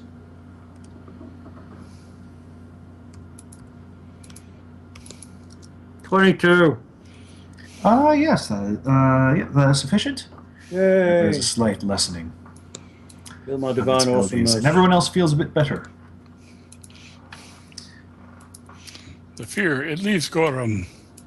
Check, right.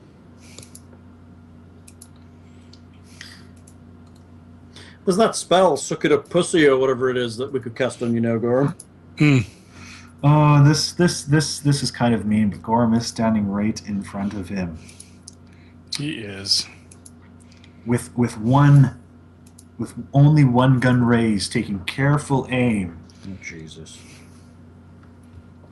Hope you're feeling lucky, punk. And Jesus. fires a stranger shot at Gorum. Stranger shot. Hello? What does that do? Oh no!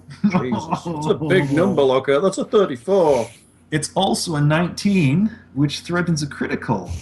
Oh, and on Jesus. a stranger's thought, Yes.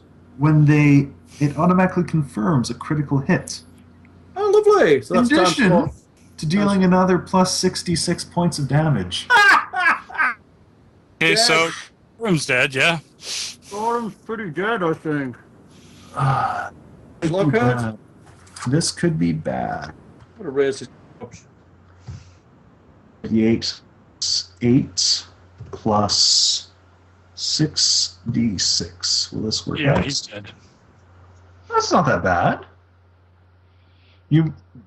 I think you're hanging on by one con. Yeah, kind of. What is your con? 14 at the moment. He's hanging on by one con Nice.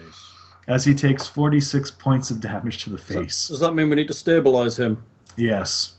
Do you have like one round before you're dead? Pretty much. Beautiful. I can cast Stabilize. Good. So Gaze at him with your stabilize. Juniper's turn. Gorm is basically just, his helmet's been shot off and there's this big hole in his head as he falls back to the ground. Gosh, he looks pretty like that. I will go towards him and cast Stabilize. Is it touch stabilize? 30 foot, I think. I think. It's range. It's range. You can cast it from there. Oh, okay. Yeah. I'll cast Good. it from here. Let's see. The rest of the party can make perception checks after the particularly big bang of that shot. 27. Instantaneous. Upon casting the spell, you target a living creature that has -1 or fewer hit points. It stops him dying. Automatically stabilized. Yes.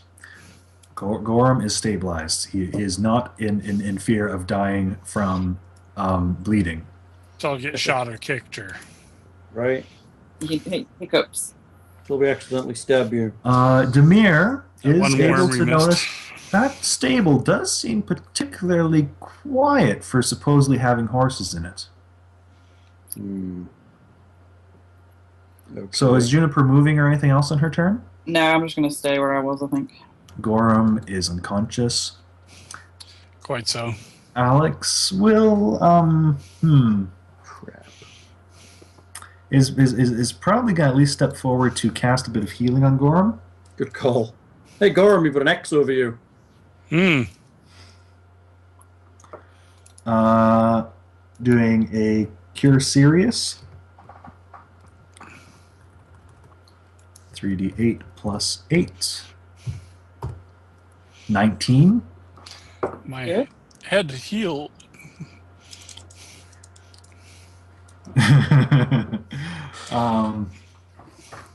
Now, are you rustlers gonna skedaddle out of here, or do I have to shoot another of you down? We don't want to fight you. We brought your horses back. Look. What are you pointing at? I'm pointing at the major image of the horses coming from the distance towards me. Ah, diplomacy check. crap.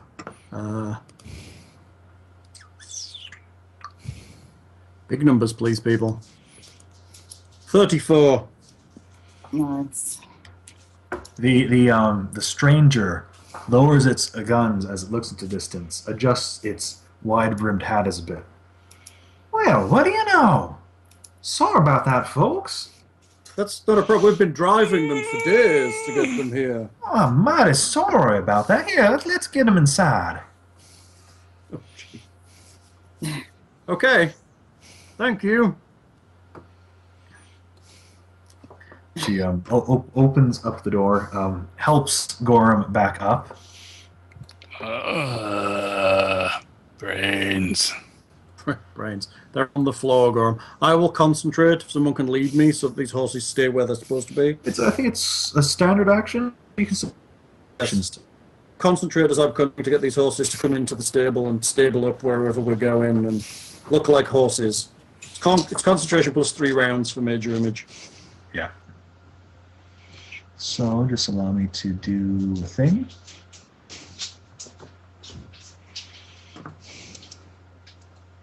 Of course, that being said, you don't really want to stand too close because you kind of get just chill. He's giving us the willies, right? Well, actually, probably the aura would you could turn that off if you mentioned it. Yeah, too. most auras they can, can't they? That they generate, they can select whether they're on or not. So He's still giving me the willies. yes. So yes, this room, the stable could accommodate several horses, though none appear to be in residence at the moment. They're coming in. Yes. Rooms are empty and unused, and the straw strewn is old and brittle. Beneath the sprinkling of straw, the paved floor is charred with what appear to be hoof prints burned in stone. Beautiful. Wonder who did that. So, yes, as you kind of lead the horses in, she kind of stables them, takes out a brush and starts brushing down the illusionary horses. There, that's there. Well, thank you for calling me. Got out of here, really. A mighty strange time for me sometimes. Keep losing, Lockhart. Yeah, we lost you a bit there, Lockhart. Sorry. Your fault. But yeah. The pale stranger leads them in, and just as generally thanking you, saying doesn't even know when they escaped and all that, and it's mighty kind of you and all that, and You're welcome. you'd like to sit down for a game of poker and coffee or something like that. Maybe in a while. We were. Not that she can remember where she put her cards or the coffee, but I'm sure she'll find it sometime. Poor old pale stranger.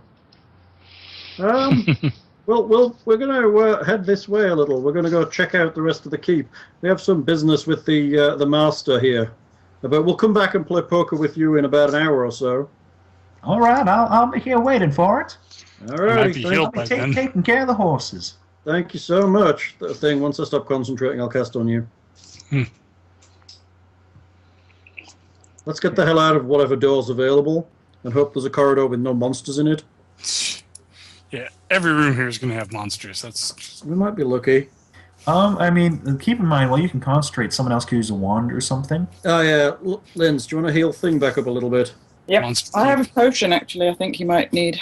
Actually, yeah, there's Alex has a cure serious wound potion that she's tossing too. Thing's got one of his own, hasn't he? You got the cure potions.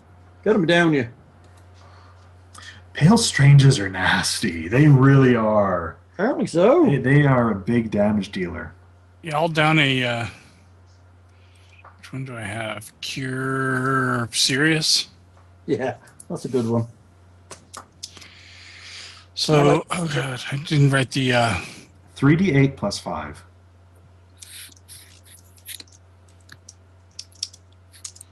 Oops, that was 3d6. I guess I'll let you reroll, even though none of those are max. So kind. Nice. 26. Better. I do one as well. I have to admit, I do like how the dice left him with 1 hit point away from Yeah, that was tremendously lucky. That was tremendously lucky, yes. So, how much more do you need? Lots. Like A lot. 50. I'll give him my cure potion as well. My cure serious. Okay. 19. Good. Does he want to drink Alex's as well, or do we just want to use the one from here? I'll use the one for the rest. Okay. What is it? 1d? I do think the designer at least recognized how fearful this thing can be, so they kind of built in that little diplomacy option. Yes. The diplomacy backdoor. I like that. 7. Yeah. I mean, it doesn't especially make sense for 5. clearly an undead soul from like Wild West Earth popping in to be confused and all that. Is that what he is? I think generally, while it's not outright 6. stated, that's what they intend with pale strangers. Right. But they're basically Clint Eastwood. Basically. Yeah. Getting there. So that's 7, 5, 5, and 6. So whatever that makes. Yeah, I'm up to 63 out of 85, so. Okay, I'll do another 9, 7. Feeling much better, thank you. 8 of my charges. You notice as the pale stranger goes to each and every one, but all of them are her faithful steed Buckeye. Oh, It's kind of sad, right? he's mental. Is it she? It's actually a female, yes.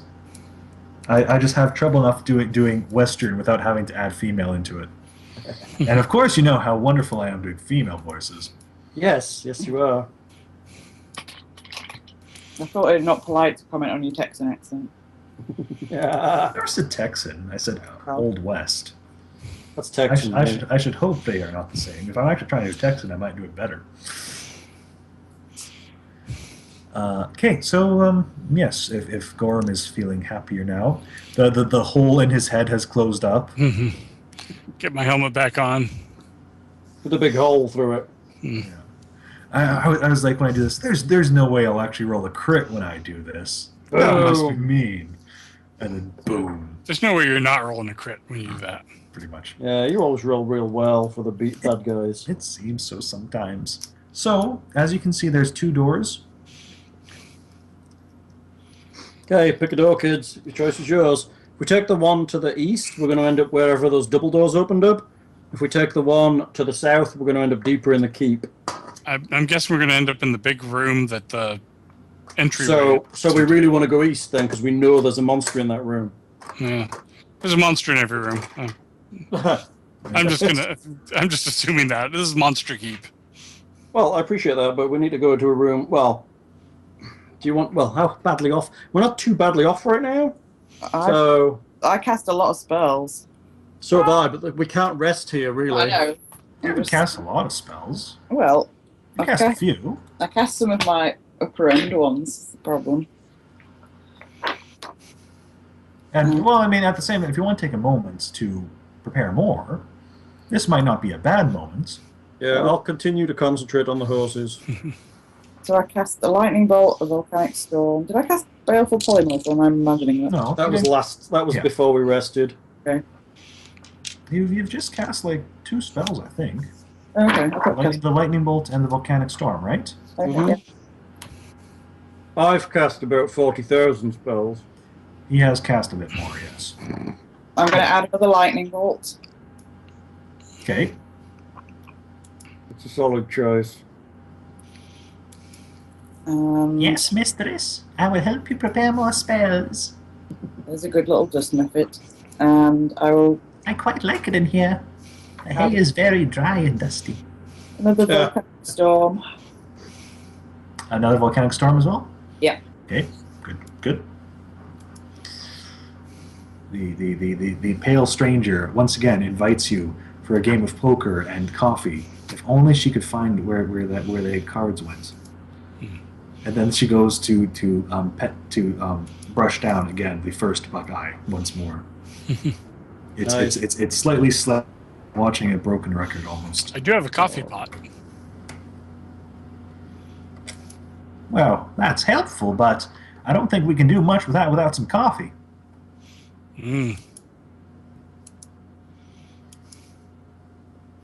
We'll go look in the keep and see if there is some. Coffee. Yeah. Good call. Let's do that. All right. So where are you going? Rustle you up some. Where are we going, kids? You want to go south where there's a guaranteed monster, or east and check where there's one that we don't know about? East. Agreed. East. All right. So having Alex look at the door. Yeah. Alex confirms that there are no signs of monsters beyond this one. Let's give it a... Well, unless they're completely silent like the undead off now. Indeed, indeed. So someone opening the door? Yes. Yeah. Go, Gorham, go. Eee. Go, go, Gadget, Gorham. This room is almost entirely filled by a jet black carriage, its sides embossed with eerie depictions of skeletal angels bearing scythes. Beautiful. His formal riding when he doesn't want to just ride his massive death horse. Massive death horse. Search it. Go through the door, close the door, search the carriage. Okay. It is searched, aside from the carriage itself and the fact that the double doors are locked. There's nothing in particular interest or value in this room. Nice. How big is the carriage? How many people? I'd be what? Standard, Like 4 inside? yeah, 4 or so, yeah. So is this a potential resting place for us? And no other exits unless there's a secret door or we hack through a wall. I wouldn't say it would be really restful because, to be honest, it's basically the whole place is difficult terrain, like squeezing around this massive carriage, really. Yeah, but if we climbed into the carriage. I suppose. I mean, it's not the comfortablest place, but if we need somewhere to retreat to, it might serve.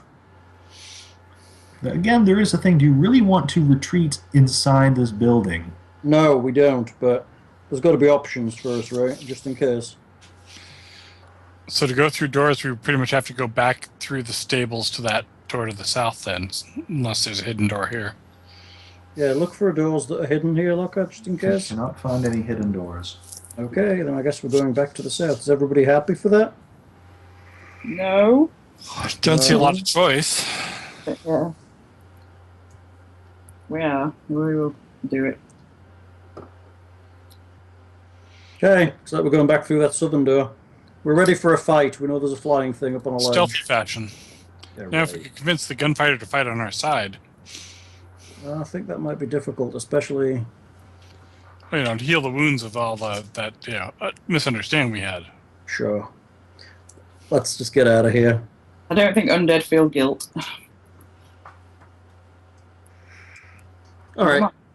So, Can we get Alex to try and quietly open that door? you can. See if that'll give us any kind of advantage. It's still opening a door, and unless you're in complete darkness... It's still going to see it opening. Speaking of which, I guess technically you probably need some proper light source to really Yes. have done this movement and stuff. So Alex has probably had to cast light on something while you've been inside there. Yeah. Demir's head. Huh. Maybe her fez. It's funny. But so what is the plan then? We're going to open this door and go in. It's the only way to go. We're expecting a fight from something above us on a ledge. Kill all the things. We're so brave. We are. Is it worth casting fly on anybody? Clearly this thing can fly. You can fly. It was a somewhat higher ceiling, I believe, 30 feet, was it? You said it was up on a ledge, right? Oh, okay, yeah. Yes, it was in Batwing a thing. northwestern alcove. Sorry, actually, it would have been fairly nearby Gorham, actually, but nevertheless wasn't looking at the window clearly. But yeah, it was kind of there before. The ceiling here is goes 30 feet high from what Gorham saw before. If the gunshots and stuff didn't move her.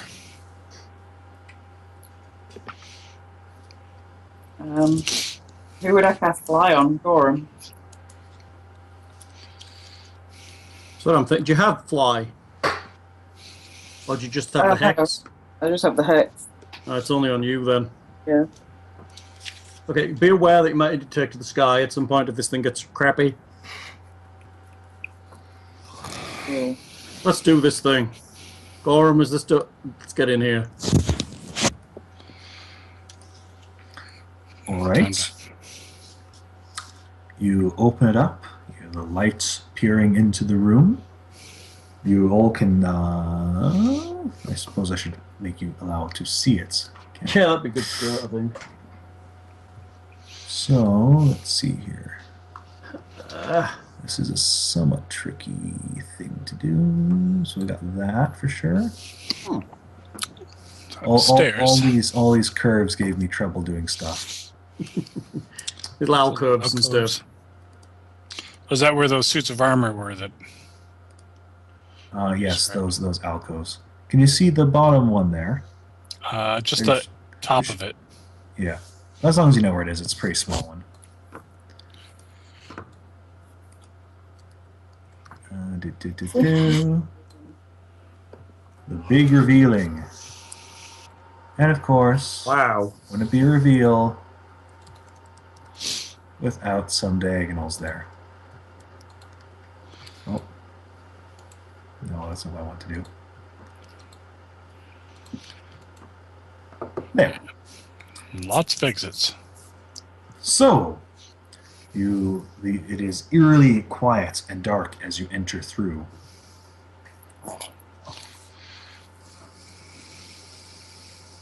How are you entering through? Or are you entering through? I guess we got it. I'll step through and move to the side. Okay. Who's next? I will go in next, and I will step over here. I'll move one more. I don't want to keep my back to that suit of armor or whatever's in the... You knew where it was. It's above you somewhere, isn't it? You know about where it was. Sorry, it's the western one. Western? Western, not eastern. Over This here. one? Yes. Yeah. I just don't trust suits of armor. You guys coming in? Yeah. Else. I will bring up the rear. The rear. Rear. So move over beside Demir. And where's Juniper entering? Let's see. I'm gonna go maybe there. Oh, there. Okay. You're a brave woman. Why? You stay in front of the suit of armor. Well, okay. Well, but you've walked in front of it already. Oh, yeah. Where else could I? God, there's a lot of doors here. So, You saw it, and we didn't, right? Yeah, it was over here at the other end. yeah. My apologies for the mix-up before. I always seem to get my east and west mixed up for some reason. So, that being said, as Juniper enters in and stands in front of the armor, There you. the stable door slams shut, and thick green mist begins pouring out of the two easternmost suits of armor, each cloud filling a 15-foot space blocking the eastern stairs. At the same time, somewhat surprised that you came through there, but nonetheless trying to pull it off, is a hideous bat-winged head atop the torso of a middle-aged woman. Flops out from the hiding place in the northwestern alcove to move to the center of the hall below the landing. Her long black tube of a tongue writhes as she addresses you guys in accented common. Did you really think the master would not notice your arrival? This is his realm, children. Nothing passes here without his notice. We know why you're here too, oh yes. But fear not, all will be forgiven in time. Now come give mother a kiss. Is this like those Penelligan things? No, it has a different name than that. Okay. They haven't got bodies, have they? They're just intestines. Oh, that's right. They're heads and just severed heads that fly around. Looks like a Varguli with legs. So, let's give a description of what you see here. That sounds good.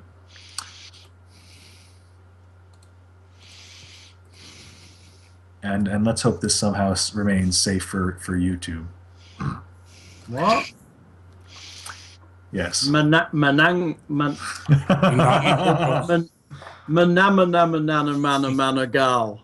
A mananangle. Mananangle. How long have you been practicing that? Mananangle.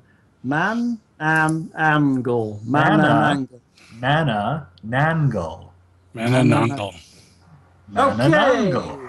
We need to kill it so I don't have to try and say it anymore. Disembodied female torso flaps through the air on bat-like wings. Her feigned face a hateful mask. Blah blah blah blah blah. Initiatives, and remember, there is indeed green gas coming from there. From where? And there. I don't see where and where. The alcove. Above. Do you not see my circle? No. Nope. The one above Juniper and the one right below her. I see that. And this one here. Green gas. Green gas. It's rapidly filling. Is it like... Oh, sorry. Does it have intent, or is it just gas? It appears to be very thick and Cool, like it's going to form something. So let's have initiatives. 21.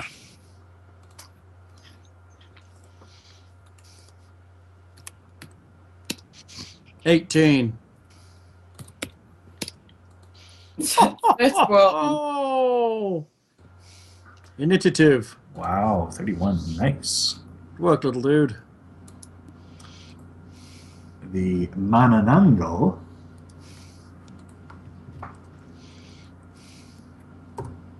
It's going on a 4. Wonderful. Yay! Did it land? No, it's flying in the air. How high? 25 feet. It's high enough so we can't get at it, you mean? Oh, it may be flying relatively high anyway. I really need to enchant my sword with holy and everything else in the universe. Right?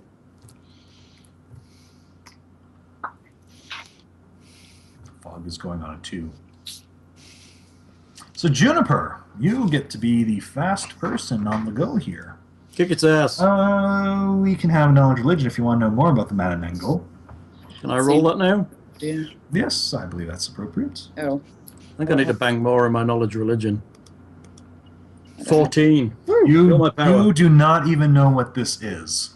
Yeah, it's some undead chick with no legs. So yes, Juniper. Kill its ass.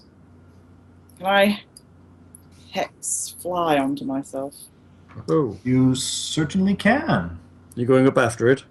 Well, it seems like if she's up there, at least one of us needs to be able to close with her. Okay, so it's your standard to activate the hex. You'll have a move action next. There is kind of this green fog coming very rapidly out from behind you. Yeah, get the hell away from that. That's the other reason I'm casting fly. Yeah, get off the ground. Get away from whatever this thing is. Do I need to do anything? No, you just basically say you're using your fly hex on yourself. You start using 1 minute of it, and yeah. So, are you moving? Yeah. I'm going up and forward. Forward meaning to the left? I'll put my thing in the way, hang on. Like, probably... Forward is a bad use of direction right now. Okay. And then upwards at the same time. Okay. So you do get 60 feet of movement. Okay. Moving like that, if you're moving up, let's see, 5, 10. So basically that will give you 5 feet of elevation because you ascend at a 45-degree angle, unless you make a fly check. If you make a fly check, you can probably go straight up if you want. Pretty good at fly, I believe. I am. Remember the bonus from just using the spell as well. The hex, I should say. I'll do a fly check. Move less. Fly greater than 45. Yeah, that's sufficient. So with 60 feet of movement, you can totally move 10 feet forward, and if you wish, move up to the ceiling if you want, Yeah. 30 feet up. I don't want to go right to the ceiling, but I want to be about the same level as where she is. Okay, so you can be 25 feet up. That's fine. Probably a bit more towards her, so I probably would have taken a slight, like, diagonal, maybe that way. That's fine. Yeah, are you good with that movement then? Yeah. All right. Gorham. Let's see. I need to at least get away from this fog. And she's too far up for me to hit, right? Well, hit with what? With my sword. Considering that, did Gorham get fly cast on him or no? No. No. So yes, she will be indefinitely too far away to hit from Gorham unless he can fly. How high is the ceiling? 30 feet up. 30 feet. I'll move down here and I guess switch to my bow, although I don't think that's going to do a lot of damage to her. Okay. So it's move action. You can draw your bow on the go. Okay. You can get an attack if you want. Well, what the heck? We'll give it a shot. Do you have any? Do you have any archery feats? Nope. Nope. Okay. Then, any special material arrows that you're using? I'll try a Tanglefoot arrow. That might bring her down. Yes, it might. That's weird. Tangle her ass. If I can actually hit. How hard can it be? Hey, 28. 28 will be a hit. What does a Tanglefoot arrow do? I knew you'd ask me that. Of course. Looking. I believe it works like a Tanglefoot bag. Ammunition tangle shot. Yeah. This arrow is topped with a small bottle containing a small quantity of tanglefoot goo. Elves frequently use these arrows to stop or slow fleeing opponents or to capture animals without killing them. You fire a tangle shot arrow as a ranged touch attack. The arrow deals no damage when it hits, but the target is splashed with an alchemical adhesive. The reduced amount of glue means this arrow is less effective than an actual tanglefoot bag. DC 10 reflex save, DC 12 strength check to break, 10 points of slashing damage to cut, DC 10 concentration check. So, is that a reflex save to avoid it completely? I guess it works. That depends on what tanglefoot bag does. Hold on, tanglefoot bag. I'm guessing yes, because I think that's how tanglefoot bags work. Let's check. Tanglefoot bag. I have a couple Tanglefoot bags too, but... I think you might be better just with the actual bag. Yeah. Ranged attack comes apart.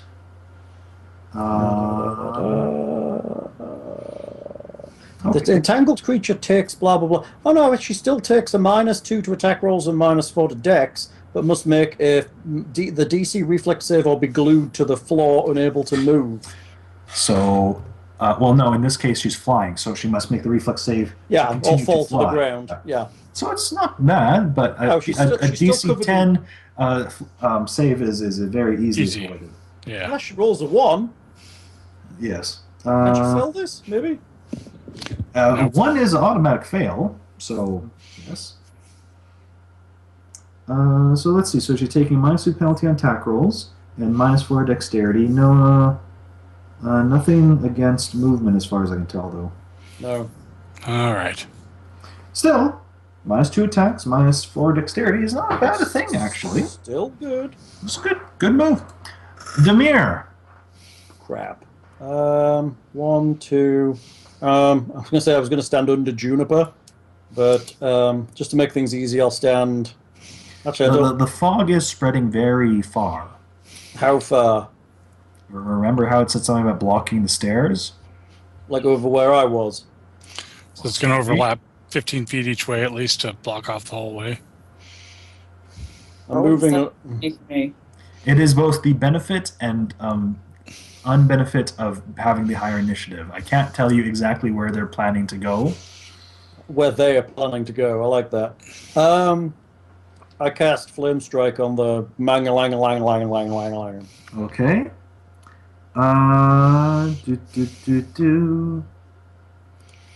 Interesting. Let me just check the... No. Okay. So a reflex save then, yes? Yep. Of which it will be at a -2 because of Tanglement. A 16 does not seem like a save. It is not a save, sir. Boom! Says the huge pile of flamey goodness. Indeed.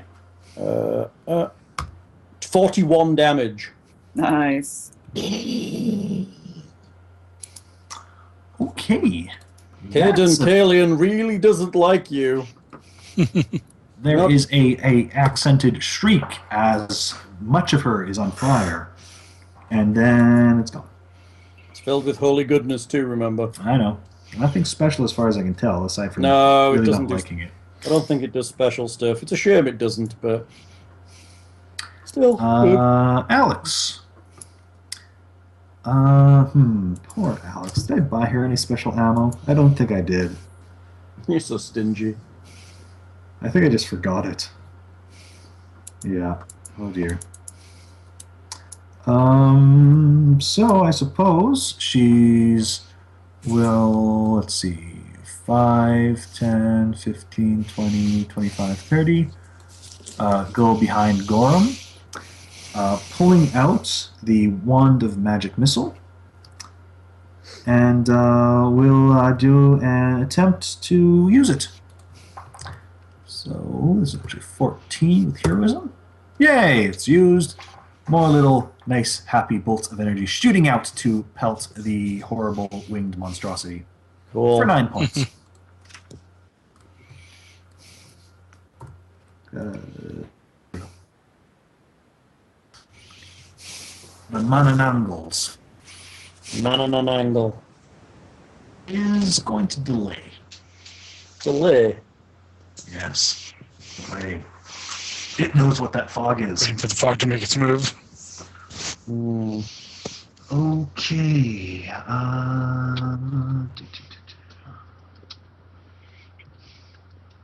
Do not go into the fog.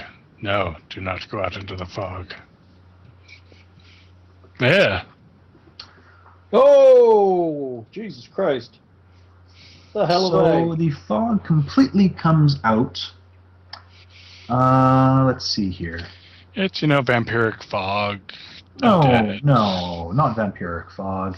It is hungry fog. Oh. Wow. Horrid shapes form within this cloying green mist, which pulses sporadically with seeming veracity. Beautiful. So, Hungry fog. Super. one of them is using enveloping mists and engulf on Demir. Hooray! Here, you see it coming towards you. You have an option, assuming you have your sword out.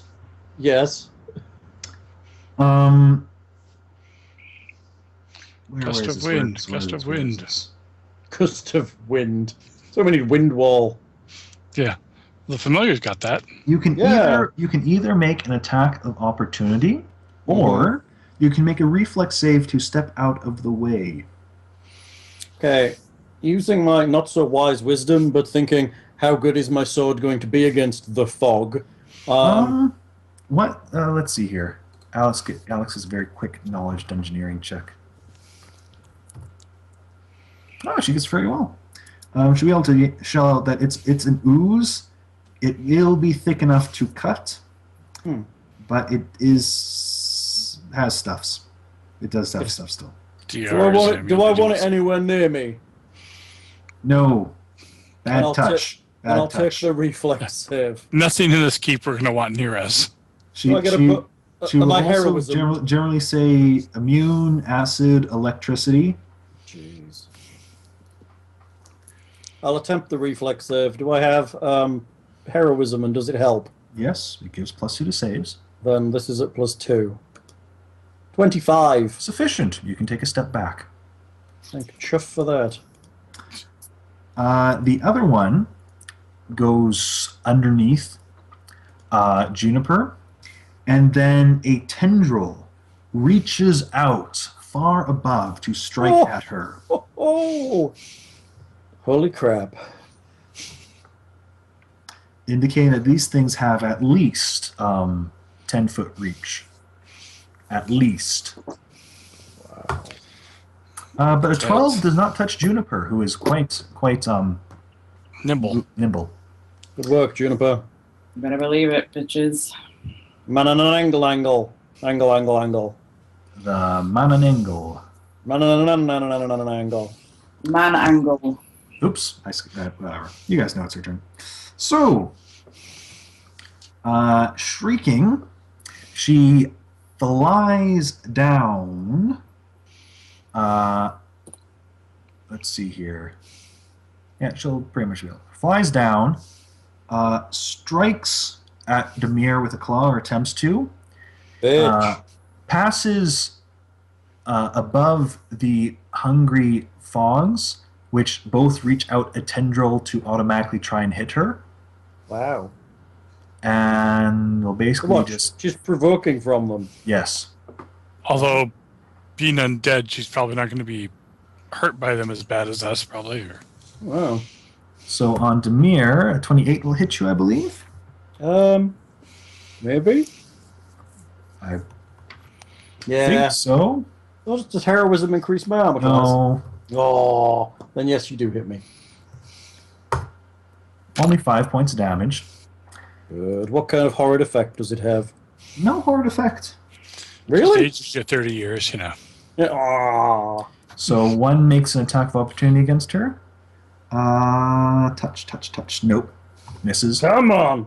The other one, however, hits her. Nice work. Kill her.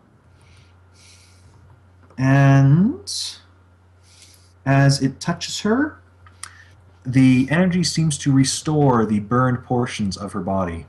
Crap, bitch. So they deal negative energy damage, which will heal her and hurt us. Crap. Juniper!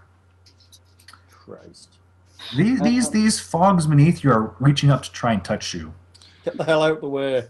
Fly higher. Can you Fortunately, they have used their attacks of opportunity this round. That's good. Unfortunately, even flying higher, you're not entirely sure if you'll be out of their range. Fly diagonally higher and away. Where get your ass towards the double you can doors. only get 5 feet higher. Okay. Fly across. Where? I didn't hear you. Towards the doors, the big double doors, the main doors. Doors out. This way. Oh, I'm sorry. I've got the turn order thing. Sorry, I can't. Sorry. Wherever I move it, it always blocks something. To the left. Okay. Fly left.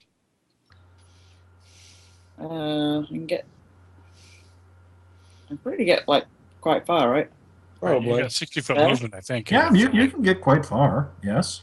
You don't want to be too far because You then can break through the window, probably. then you're not able to do your actions and stuff. Okay, I'll go to there. Cast something awesome.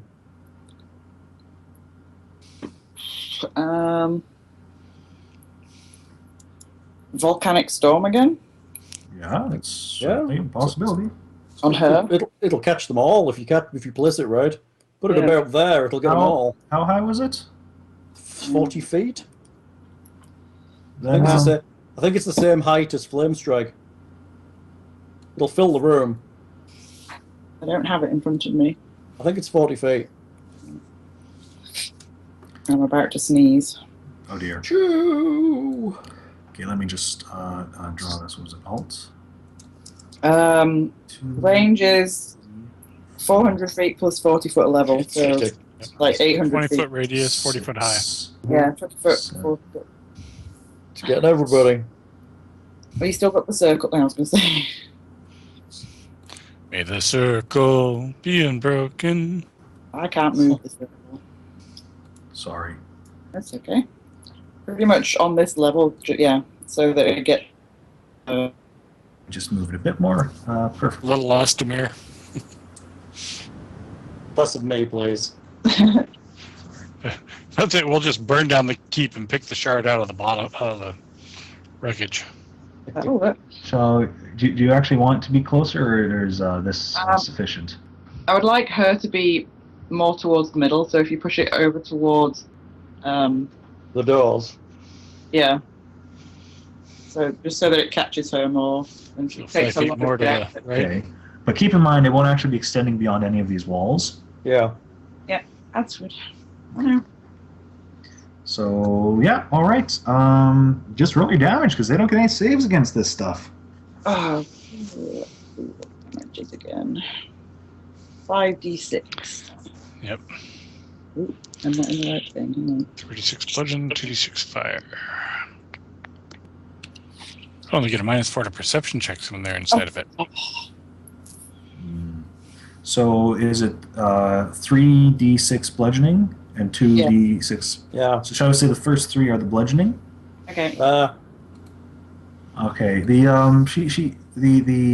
rocks hitting her don't seem to affect her too much, but she does get burned again. Yay. The oozes, however, have no such apparent resistance and are just generally the fog is damaged and dispersed somewhat. Good work, dude. Oh, I keep forgetting these things are that, right. They get a better attack roll. They're advanced fogs? They might indeed be. Advanced fogs. Nice, because normal fogs weren't good enough. Gorham. Come on, Gorham, let's do something good.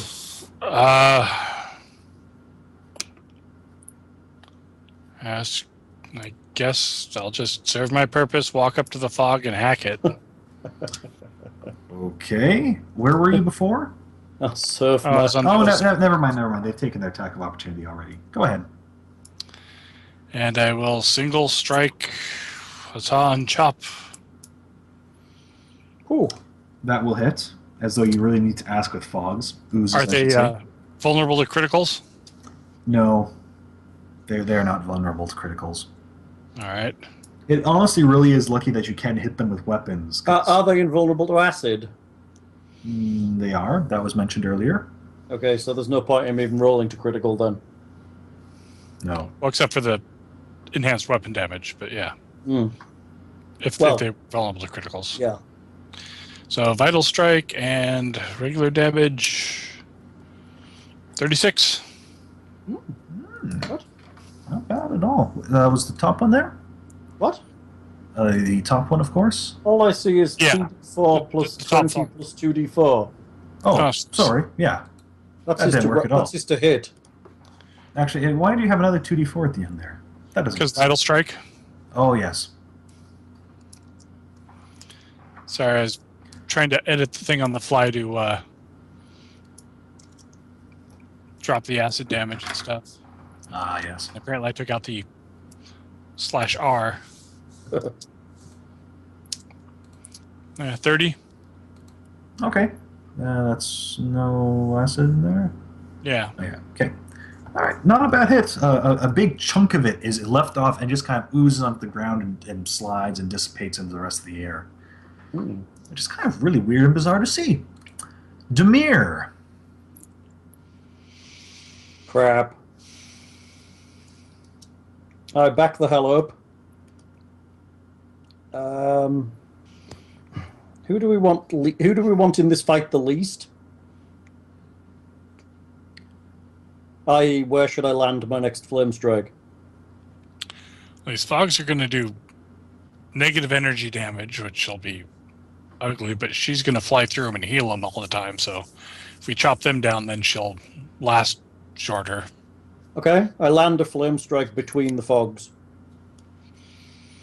All right. Or maybe there. Where is their reflex save? It's like 20-foot radius, so yeah. So, Fog 1 does not roll a natural 20. Fog 2, hey, rolls a natural 20. That's good going. They get a -1 on there? Yes. Except for he needed 21 to save against my level 5 spell. Oh, he needed a 20. He actually saves rolled a 20. regardless. Yeah. You suck, Lockhart. With your fog of savingness. What's the damage? Boom! 29. 9. That's good. Pretty good. Not as One good of as the last top time. one is looking very thin. Very thin. For a fog, he's not looking good, huh? He's a wisp. He is He's indeed a wisping. wisp. He's wisping. And that being said, Alex was using magic missile wands. So even your heal spells are going to hurt these Does things. he have any area effects? Hmm? Does he have any sonics or anything? Nothing area effect out, no. Alex doesn't really have any attack spells. Oh. She only has so many spells, and you've seen most of them, and they're nice, supporty ones. So Alex will, probably step forward then to get rid of that one that looks pretty wispy, or try to at least. So Piranha strike. no fervor on, right? No, No, not yet. Heroism is up. She can use a round of luck. So +2 to this attack. That'll work, and that'll be enough damage to dissipate it. Poof. Fog. Good work, Alex. Down one fog. Alex is the man. Hmm. Yep. Well, for being a woman. And the fog's turn. So the fog is going to move forward to attempt to engulf Demir, Alex, and Gorham. Yay! It's a party. You get the option of either trying to move out of it. So essentially, it's going to be moving there. I saved for reflex. So you're trying to avoid instead of the attack of opportunity? Yes. Okay. +2 to this roll. 21. That's sufficient. What is Gorham doing? I'm out of there. I will attempt to get out of it. Okay. So you're +2 from heroism, but even that's not going to help you. That is not sufficient. I knew I should have read it, but I didn't think I could take it out. I think Alex will attempt as well. So +2 to this? Yes, Alex is able to step back. Gorham.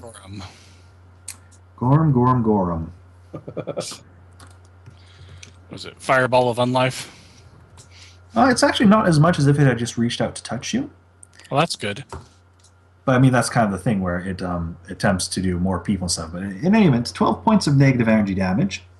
So that does not get DR'd. Says you. And says me, yes. And you are staggered. Ouch. So tired. Which is not too bad, I don't think. Staggered. Single move or standard action each round. All right. So no full rounds. And the Mananangle is indeed going to do another flyby attack on Demir. Bring it.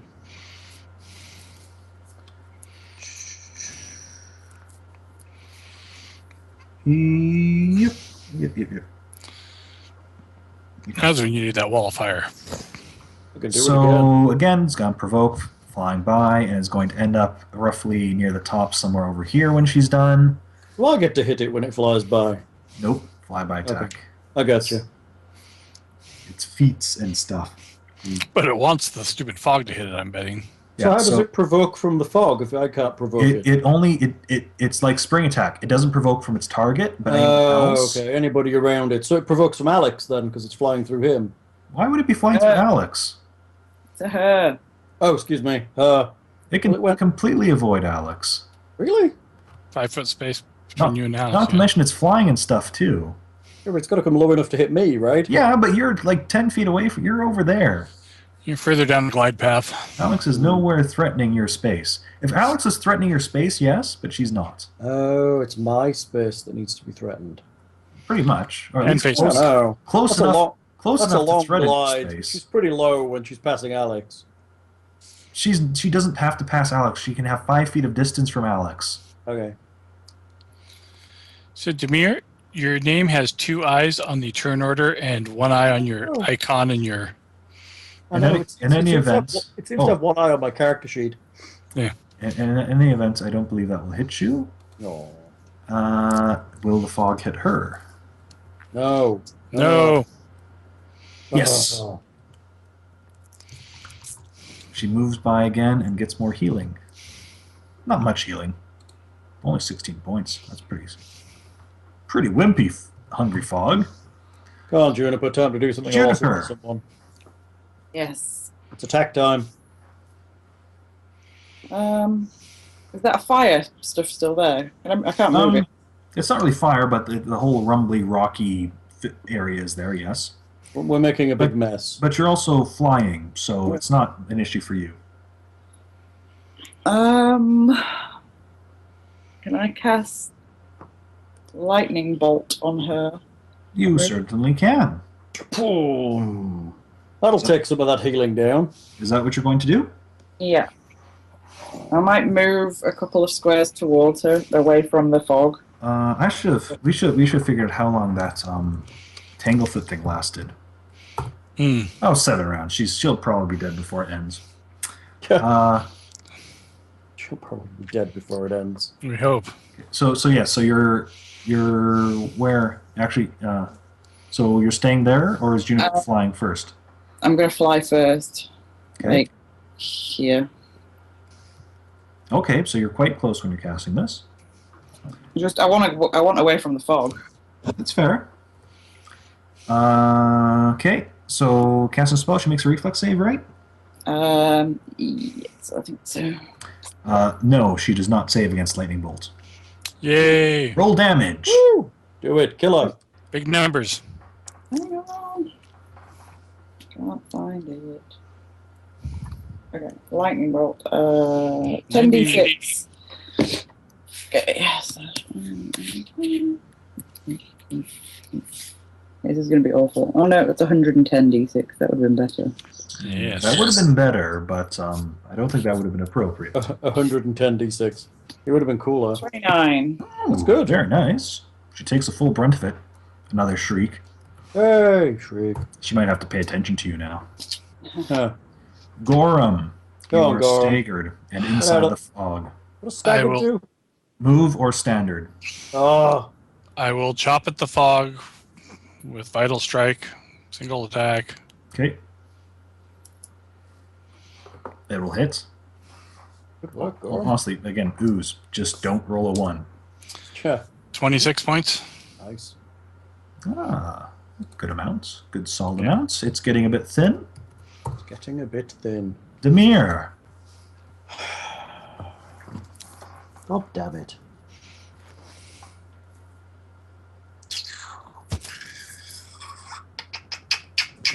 So many options, so little time.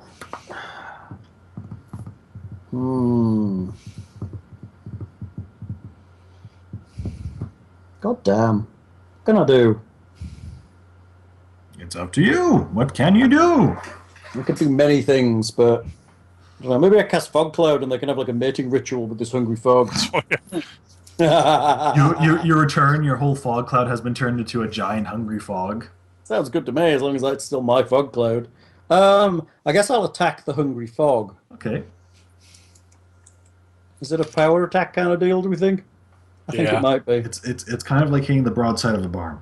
Attack Yeah, the let's darkness. let's power attack it then. So it's basically this even roll because I get +2 from heroism, right? To attack, yes. Yeah. So this roll is straight then. 24 Yes. and a second attack, 18 Yes. damages. Does it heroism give me any extra damage? No. No. It's a shame. 9 and 9. Considering it gives you a 10-minute per level lasting +2 to hit, +2 to saves, and +2 to skills, it's quite good on its own without the extra damage. Yeah, you're right. Why is it taking a while? There we go. So it's sufficient. Very, very wispy now. Very wispy. Come on, Alex, finish this fog up. Yeah. Alex will stab at it, finish it up, no problem. All right, now it's just that bitch to do. So much for her healing. The Mananangle. Mananangle. It's just like a place where weird undead live, Lockhart. Somewhat. Some crazy ass undead in here Except so for far. Lid. After this, we're going to have to retreat to the library or study and have brandy and heal up. Yeah, right. She is going to somewhat move her hands in an arcane way, pointing them towards Juniper. And Juniper... Spellcraft. All right. Hey, Juniper, you can do this too, you know. Waiting for the spellcraft. 28. Deep slumber. Oh! So Juniper, I need you to roll a will save. Nappy nap, snoozy snooze. Big rolls.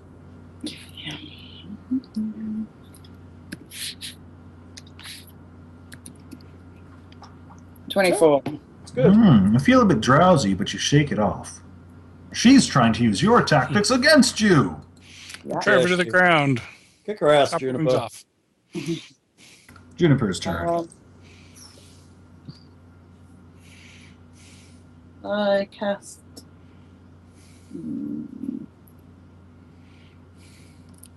What does Death Ward do again? Let's have a look. Death Ward is protection. protection.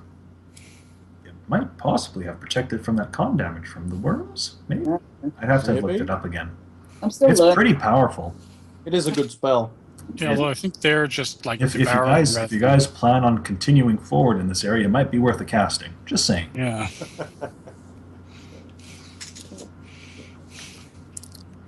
Does ear-piercing scream do anything? It could. Unfortunately, you really don't know her weaknesses and stuff because Demir kind of dropped the ball on knowing undead. Yeah, I'm kind of sucky at that, I'm afraid. Give it a shot.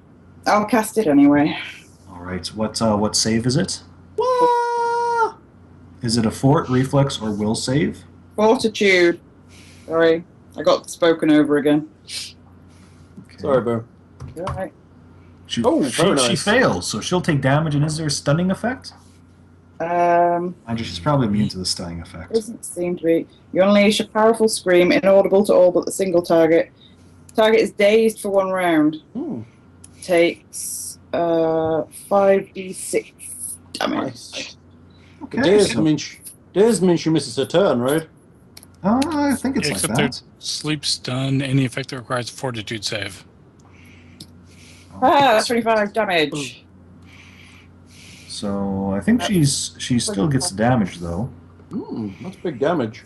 She won't get the daze because there is that effect of it. But I don't see why she would avoid the sonic damage at all. So yes, she holds her head and there's this little kind of almost blistering of skin and stuff around. How do you describe sonic damage? It's weird.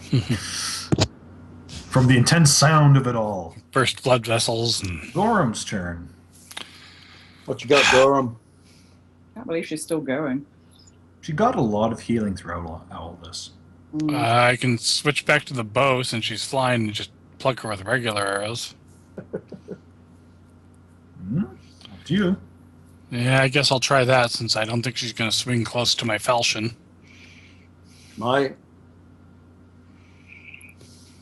Doo-doo.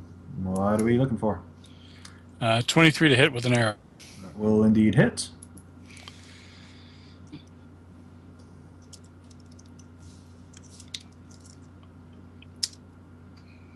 For 12 points of regular damage. Sticks in a little bit.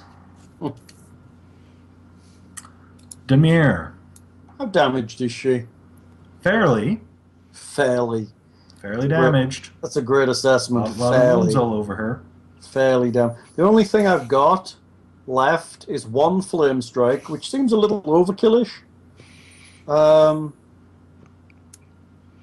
could cast sound burst on her, You could.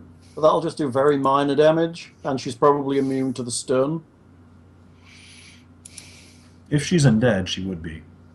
I think she is. She has no legs, Lockhart.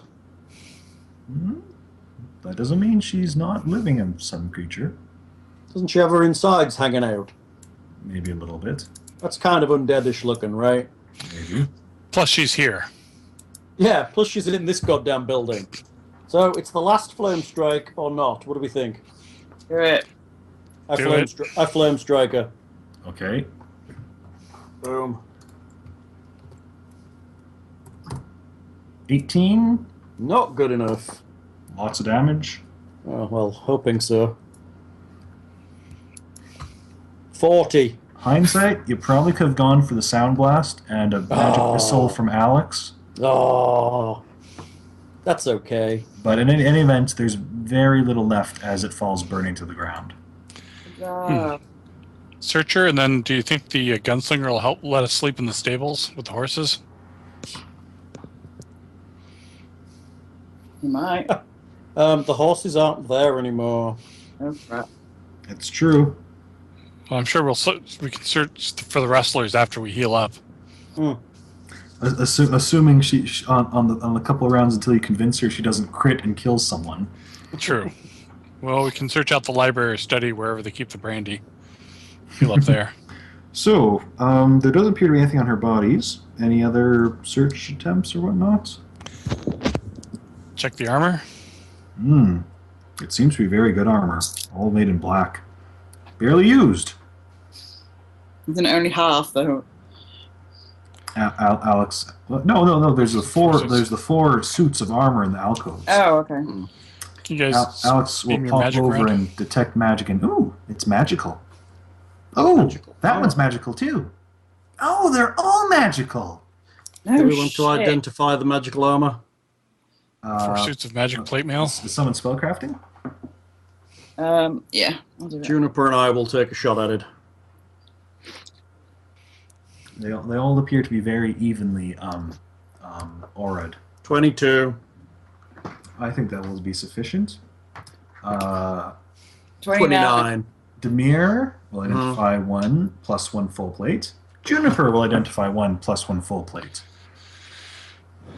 Nice. Are they all 4 plus 1 full blood? That would take 2 more spellcraft checks. Really? Up arrow. Yes, That they're says- all plus 1 full plate. Cool. It's very easy for you guys to make it, so. Into the 29 bags. and Juniper confirms. Awesome. That's great. 4 suits of plus 1 full blood. Some spendy buttons. That's a lot of room in the haversack. It is a lot of room. It'll fit in the bag of holding probably, but we may Well, want to actually, haversack it wouldn't fit, I don't think. Yeah. Haversack is No. not that big. bag of holding it'll fit in, but I It think would- we'll have to pick it up on the way out just in You case. have 8 cubic feet in the main compartment. For what? Yeah, but it's got to go through the top, so you'd have to put it in Yeah. pieces. It's, Which I guess it would fit. it would fit, but I don't know, up to you. It is still a fair amount of weight and size all the same inside the bag. Yeah. 80 pounds of material in the main compartment. 80 pounds. Yeah. And full plate weighs 50. That all you can carry is 80 pounds. 80 pounds in the main compartment, 20 in each of the 2 side compartments. But you can't fit them in the side compartment, can you? It's got to go through the No. opening. What are you talking about, haversack or the bag of holding? Haversack. Talking Okay. The holding, we're looking at 200 pounds of armor, all told. For 4 So, suits. what are you folks doing? Want to go back to the carriage and try and rest there? And, Well, the bag of although we'd holding. have to pass through the thing, yeah. The bag of holding can take it if you want to put it in there, Sure. because it'll hold 250 pounds and 30 cubic feet. So 250 pounds, so that's 200 of it then? Yeah. It doesn't have much else in it right now, to be honest. Just something to keep in mind. Yeah. Which is, It's That a way we pretty don't have big to worry it's for pretty big weight tax. I mean, have to retreat the only fast, stuff it yeah. has in it probably is my Oracle's kit, which is mostly just like a bedroll and stuff. But yes, I'll add it to the list. All right. We need to rest, I guess, do we? yeah. Do you? Not really. We could probably get on. Oh, it's up to you. I think spell-wise, I think we're pretty weak, but I think we could do okay if we move forward. We got a door below us, several more doors up on the landing. Are these full plate, Lockhart? They are indeed full plate. Cool. Chunk of change. That's something. So we have options. We can go out the main doors and hide in the woods again, or we can carry on going through this place. I'm going to guess the big boss is further up into the keep, so why don't we check out some of these side rooms? All right. Why don't we have Alex ear some of these? The small bosses are pretty impressive so far to me, but Some of these are weird-ass undead in this place. All right, so we're checking out this door. Do.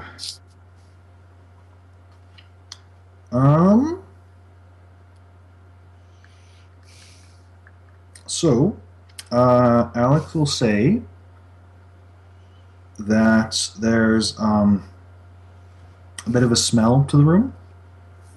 There's also a bit of a sound of some wind, kind of either big windows or open ceiling or something like that. Right. And Smell. Did it look like it had an open ceiling? Well, you didn't fly up to check it, did you? Oh, I meant, did it look ruined? It did look somewhat ruined, yes. Okay.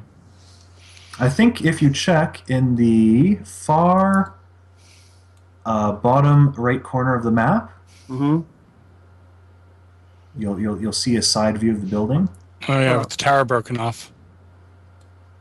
Oh yeah, I see. There's a broken tower. I got you.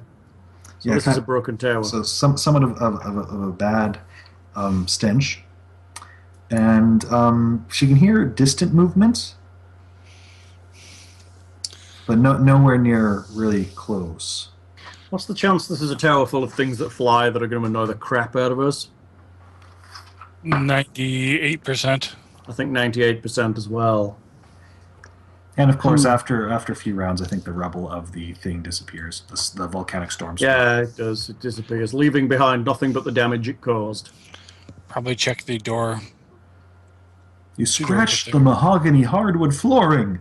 Right. How dare you? By dropping huge chunks of rock on top of it. Yes. They also burned out that magic sensor that was, the mirror at the end of the hall or whatever that they're watching us all through. Yes, of course it did. Of course it did. Because we're lucky that way. Mm-hmm. What? So what now? what are you doing?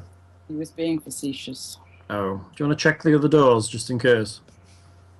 Which door would you like her to Sounds check good. next? Let's work to this one. Uh, Are you still So? flying? Yep. Okay. so Alex, We're probably into minutes now. No, I wouldn't. yeah, I forget. I can do it into just minute. yeah. Yeah. You just be down 1 minute probably. Then I imagine. So you're floating to the ground. Yep. It's cool being able to fly. Now she's just levitating because you can do that for free. You all haven't seen me fly before. Why aren't you going, oh my god, that's amazing? Yeah, you're full of magic wing. That's really neat, Juniper. Can you make me fly? No. Sorry. But it looks really fun. It is. Lucky. Pretty awesome. Why am I never the lucky one? Sure. You were born bad.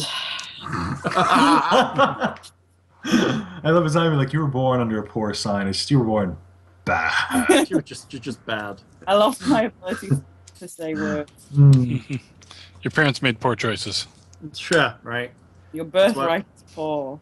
You're the whole reason we can't have nice things.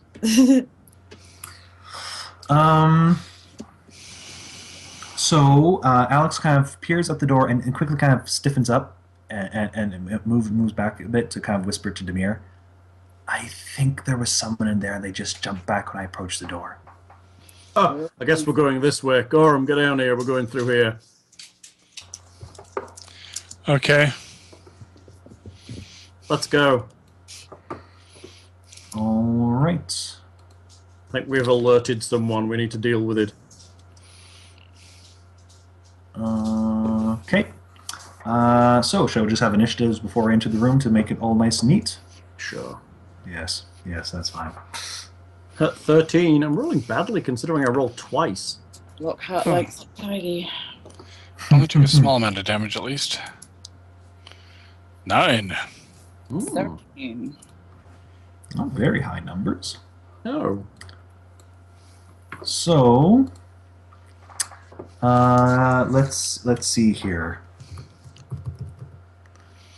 You find a small librarian cowering behind the card catalog. I like how they're baddies.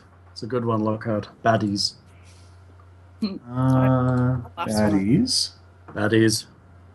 Oh, but they're not as fast as Juniper, so they're going beneath her. Of course. And then, what am I doing? No. My thing's getting glitchy. And then this fellow is going on 22. Wow. How A lot of dudes in this room. somewhat appropriate. Yes. They're getting the band back together. So, who's opening the door? Gorham. Probably Gorham, because A battering ram. Gorham has his jobs. It's good. Wait, wait, what? What?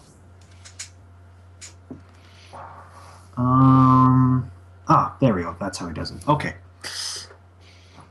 So, Gorham opens the door, and it will reveal... Butlin's Holiday Park. The hell are they? They're the baddies, of course. Baddies. Baddies? Just revealing a bit more so you can see the door. So, this room is lined with bookshelves that stretch all the way to the ceiling, broken only by several doors and tall glass windows to the west.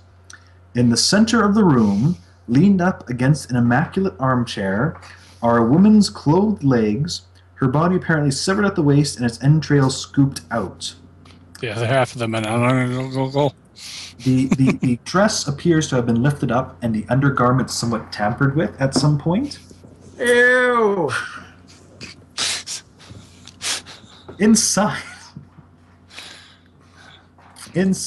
the room, it is filled with 4 creatures that will look something like this. Ghostly creatures, little more than a dark shape with 2 flickering pinpoints of light where its eyes should be. As Gorham opens the door, with spines shooting out of nowhere, a strange creature appears standing in the room. Spine shooting out of nowhere. So hold on. Not only are there 4 wraiths in this room, there's also whatever the chuff that thing is. Yes. So what would appear to be almost like very large porcupine quills shoot out towards Gorham.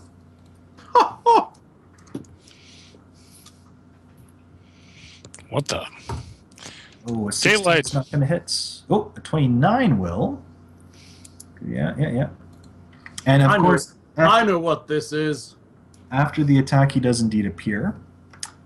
Gorham can take 4 plus 2 plus 3d6 as they hit him, especially just like right in the crease of the neck of his armor and hit really well. Oh, that still rolls very low. Wow, almost all ones. So 8 points damage and a fort save. Crap. Fort save Like 29, 31 Deadlands. with heroism.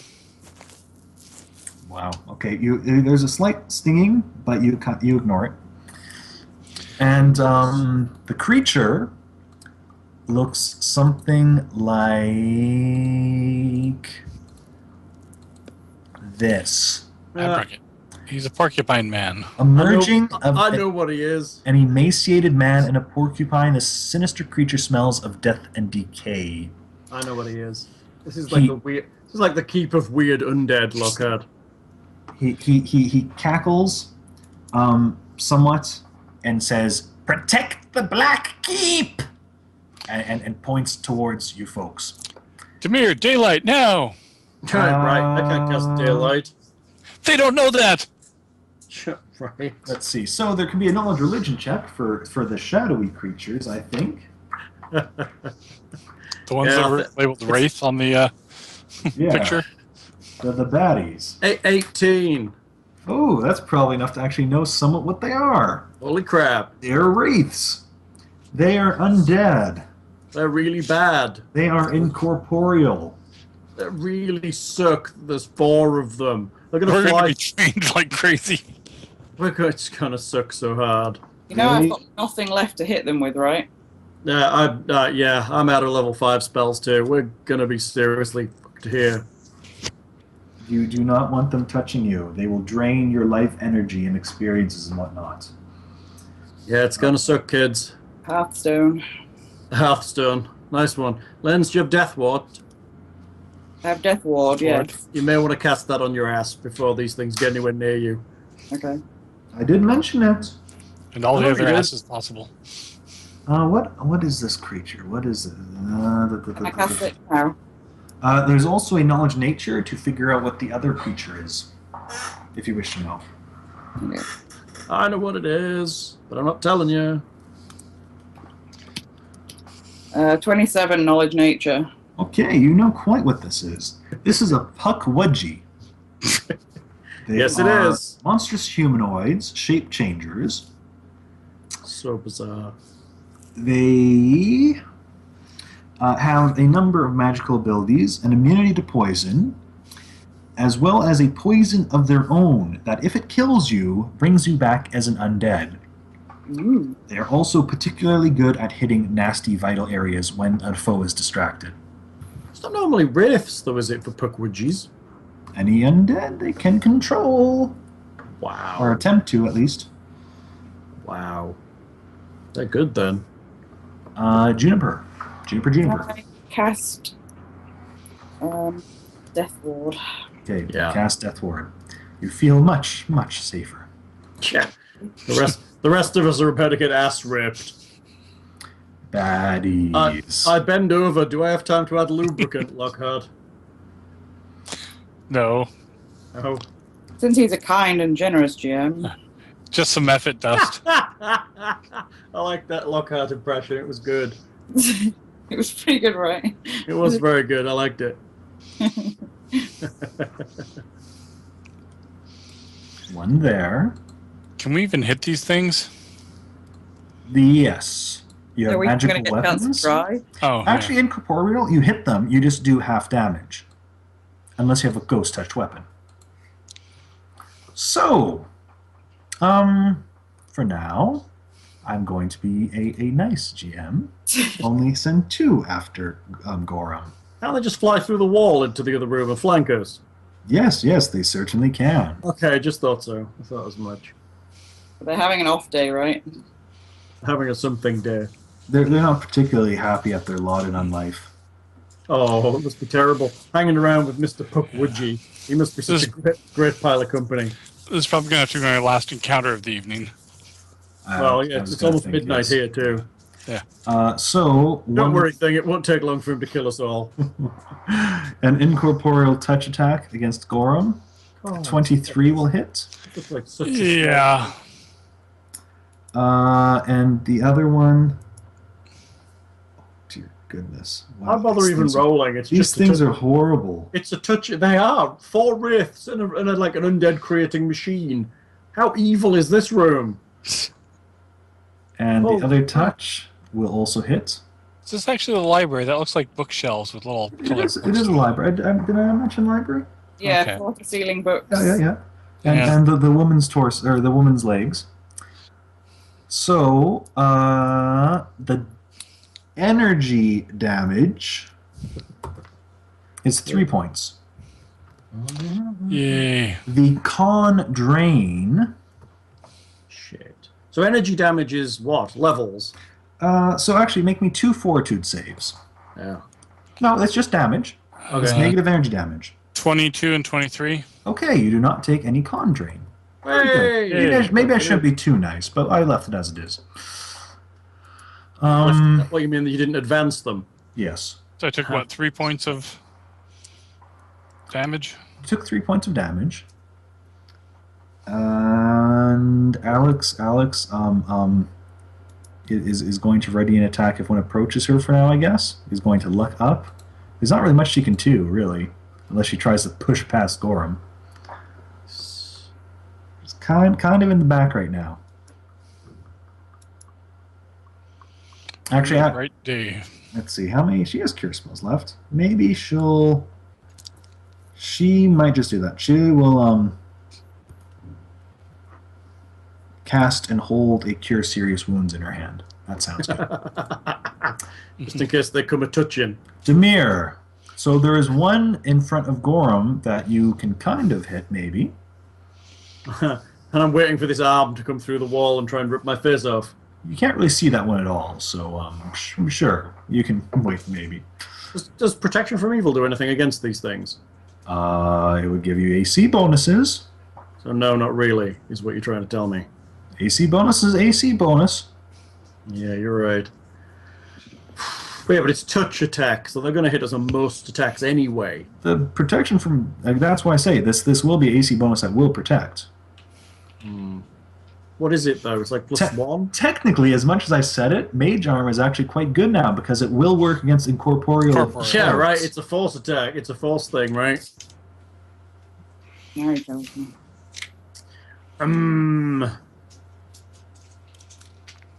What's Demir going to do? It could be worth. They could be what's it called? What's the ones that do negative levels? Ghouls. Ghouls, yes.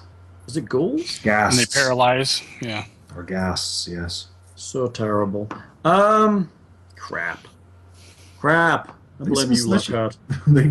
Hey, she told you there was something inside the room, and you're like, that's the room we should go into. Something we definitely know is inside there. Well, she said it jumped back, so we thought we'd alerted something. And you did. Yeah, we did. Unfortunately, the race didn't make any noises. They just... If I 5 foot back next to Alex, can I cast through the door? You can't 5 foot behind Alex. Because... To here. Oh, I see what you're saying. Yes, I think so. I move to there and cast Wall of Fire in the room, right in front of Gorham, all the way, as far across as I can possibly manage. Just going to burn all the lovely books. Yeah, I don't know how wide the room is, so I'm just going to make it as long as I can make it, and I'm guessing it's going to hit the wall and stop. And I'm going to make all of the heat go into the room. That's fair. Okay, so I'm not even going to draw that because we just know it's on the edge of the room. Yeah, it's right in front of Gorham, and it's heating downwards. Okay, so do you do that damage automatically on this turn, the heat damage? Yes, I believe they do. So within 10 feet? I'm looking. Hang on. Wall of Fire, because it's kind of confusing.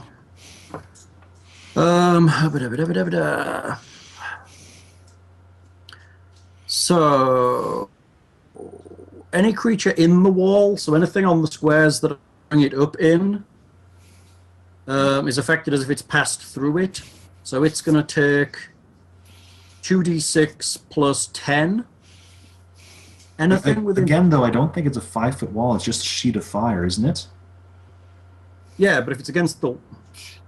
if you evoke the wall so it appears where creatures are. So I'm guessing if it's crossing their 5 foot square.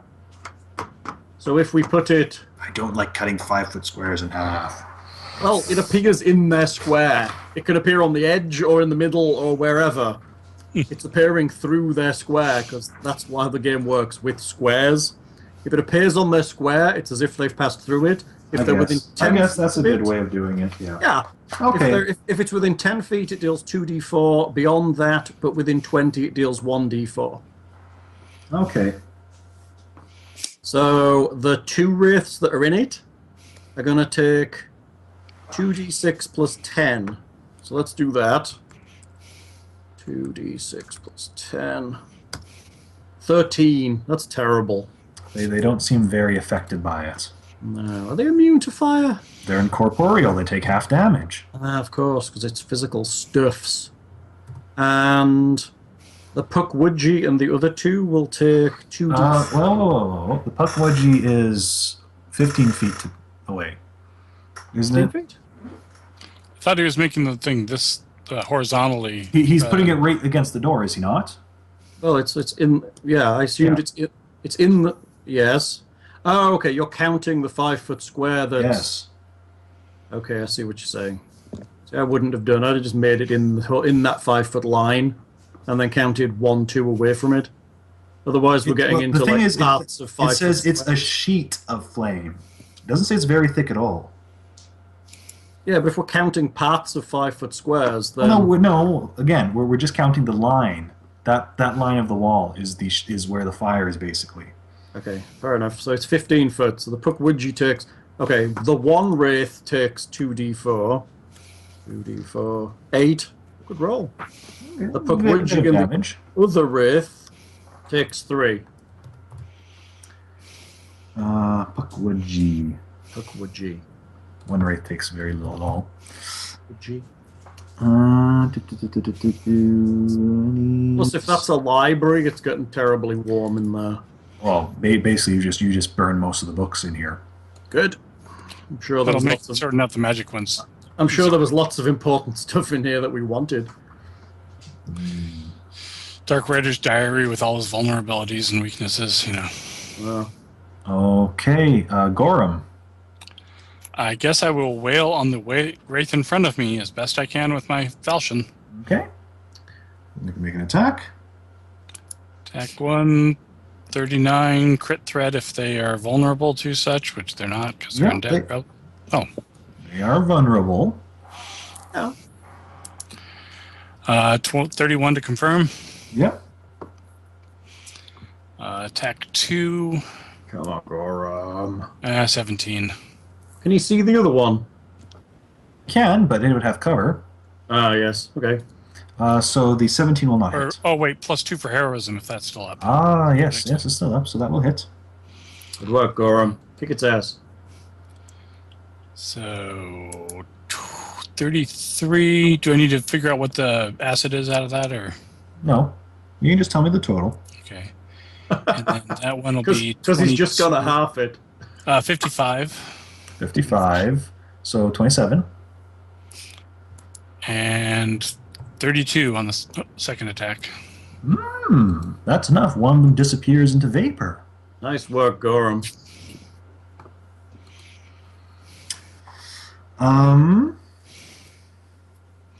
Let's see. Puck Pudgy. Can you see me through the flames? Oh, yes. Technically, they're opaque. Oh, are they opaque? Mm-hmm.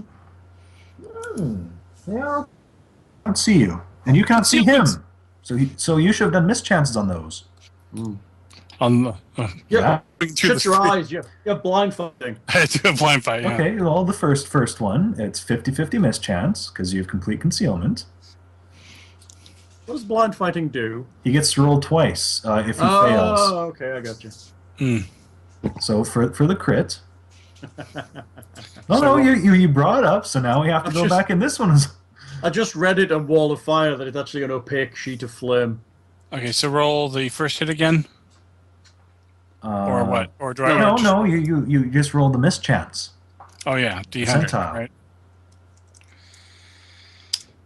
45. So that good. hits on the second one. 46. We're all good. And the Wraith is still dead. Hooray! Hooray for And the you guys can no longer see into the room. That's okay. We can still cast spells into it. Except you... Well, I guess you can try to. Very effect spells. All right. Perception checks. 20. 24. All right. 15. Wow, I rolled better than Juniper. I'm going to write this day down in my diary. Alex says, did someone hear a door opening from inside there? Right. And none of you guys can really hear it over the sound of the flames.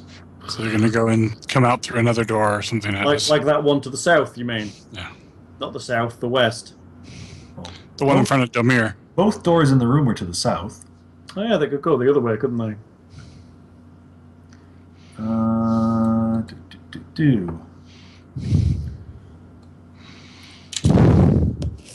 Dang, Yes? you're blowing on your microphone. I heard that one. Right, Juniper's turn. So I cast Death Ward last time. What does that do? It will protect you from nasty wraith touches. Oh, that's good. It is good, yes. I've got not one friggin' thing I can do. I'm not kidding. Baleful Polymorph and Feeble Mind won't do anything. Unfortunately, right now, you really can't see any enemy at all to target. No. You if you had another one, you could say aim a volcanic storm into the room. But I don't. I've Yeah. used both. I'm going to cast Fortune on Demir. Okay. Oh, sounds good. Because I've already cast on. On Gorham. Yeah. Yeah, she's used on Gorm today. All right. Thank you, ma'am. Baddies. Not so much niceness now. How So mean? Fairly mean. The only one that needed a door was the Pukwudgie, right? Yeah. Yeah. They fly through that wall. No, they come up from the floor, Cheeky. and then they move forward. So I'm not even really going to bother against Juniper, because it kind of reaches forward, and it just like, as soon as it's about to touch, it just goes dunk, dunk. Is that what it does? Well, no, but it'll make her immune to both the negative damage and the energy drain. Oh, so it can't actually hurt her, basically. It can't actually hurt her with the Death Ward on, no. Nice. Alex, on the other hand, and Demir. Yeah. We're going to have the Really little babies. Okay, so that's a crit threat on Alex. Not confirmed, though. Yeah. Why do you hate Alex? That's right. Because it's a nice thing for you guys. So 3 points of negative energy, and she makes a fortitude save, and it's a good save. Demir Yes. is indeed touched. Of course. Demir can take 6 points of negative energy damage and make a fortitude save. Hooray. Is this a +2? Yes. 18. 20. Ooh, very good, very good. Alex's turn. Holy Alex is probably just gonna turn around and try to stab at the one in front of her. It's probably the only thing we can do. Full attack, Piranha Strike. So she's no bonus to this, as well as Arcane Strike. So the damage to this is going to be a +6 if they hit. Nice. So the 29 will hit. It is no crit threats. So +6. Well, let's still just do 5 damage. Magical weapon, though. There's a bit of wisp cut off the one in front of her. And she'll probably step back for whatever it will do. Yeah. Demir. I guess I attack the wraith in front of me. All right. What are you adding your reroll thing on? Oh yeah, but a reroll thing, don't I? Yep. It's not a reroll. It's roll No, twice. Roll twice. I'll add it to my second attack because it's lower. Okay. I attack the one directly above me, I guess. Power attack's going to be pointless, isn't it? Well, no. Again, they take half damage as long as you're using a magic weapon. Okay, in that case, I will power attack because it's even rolls, right? Up to you. I have +2 from heroism, right? So the -2 is negated. Yep, that's right. Let's give it a whirl then. Here we go. Power attacking, 20. Is that sufficient? That is sufficient, yes. Huzzah. And I'm double rolling this one. Okay. So, 23. Okay. So that's it then, right? It hits. Yes. Unless you might want to roll the other one anyway for crit Yeah, threat. just in case it crits. Not quite. It's still a hit. So you can roll damage twice. 14 and 7. Max and min. That's including your power attack damage? Oh no, that's not including the power attack damage. That's just straight damage. So power attack is +4 to each. Okay. So 18 and 11. So 9 and 5, 14. Well, there's a bit of wisp cut off of it. God, I hate wraiths. Gorham. Come on, Gorham, get in that middle bit and cleave the crap out of these things. What the heck? I'll move into Alex's old spot, so I'll be in range of the Pukwudgie when he opens that door, and then I'll wail on the wraith in front of me. Okay. 32 to hit, no crit threat. Can't believe a 32 is not a crit threat for you. All right, that'll hit. And second strike, that is a crit threat. Okay. I'll confirm. 29 to confirm. It does confirm. This is one straight in front of you? Yeah. Okay. So let's see. First set of damage, 31 points. Okay, it's 15. And 58. That's enough. That's 29, which will be enough. Another one disappears into the shadows as Gorham slashes out. Oh, and there would be an acid burst too, but yeah. Cleave it, Gorham. Yeah, you have cleaving finish? You do, don't you? Yeah. Go on. Do it. So that's it. That'll be with the bonus of the second one, so it'll be the lower bonus. All right. Yeah. No. No, that won't. 14 that with won't hit. heroism.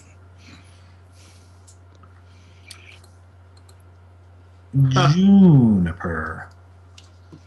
Can I cast Retribution on one? Unfortunately, you can't. They are undead.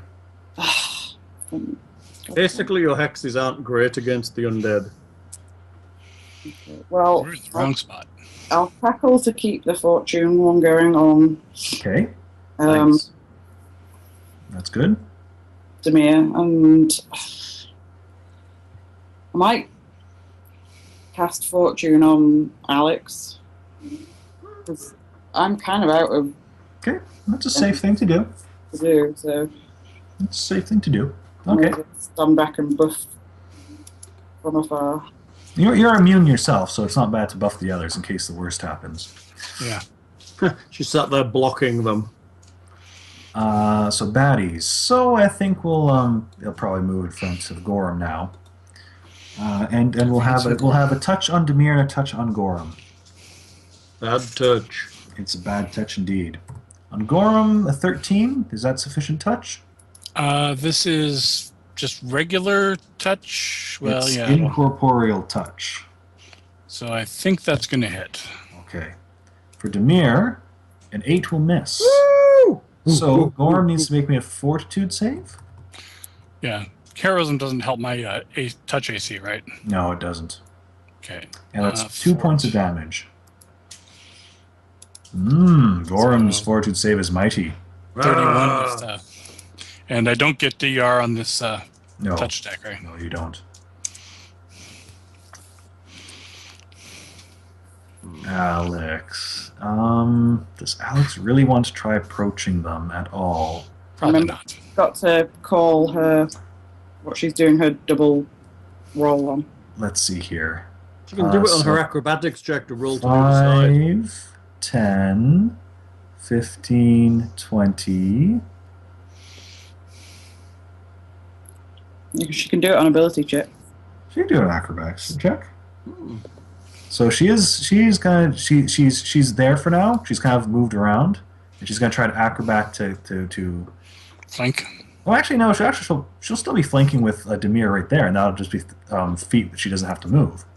She's gonna keep the fortune in case it decides to touch her instead, because goodness knows, don't want that con drain. Mm-hmm. Can you force other things to roll and take the least then? Oh, you mean for the save?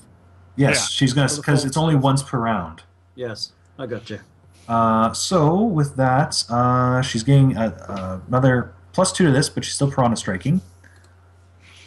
A 19 is still enough. Hey! So that's a +6 to this, so it's actually 13. So 6 points of damage to the one in the middle. Does she have any backstab damage, or does she give that up? What do you mean? She's a bard. They don't get sneak attack. Oh yeah, backstab. I forget she's not a thief. Demir, you're flanking with Alex. Yeah, let's attack something. Fortune. Thank you. I'll put it on my second attack, and I will power attack through the one with Alex. So this is +2 to this roll. All right. Trying to steal my kills. 27. Will indeed hit. And this one is double rolled. 28 or 11. So yeah, it hits. Yes, it does. 2 damages. 13 and 13. So 6 and 6, 12. Good. More wisps coming off of it. This is awful. Gorham. Wailing on the one directly above me. Come on, Gorham, we can do this. 27. Yes, it's a hit.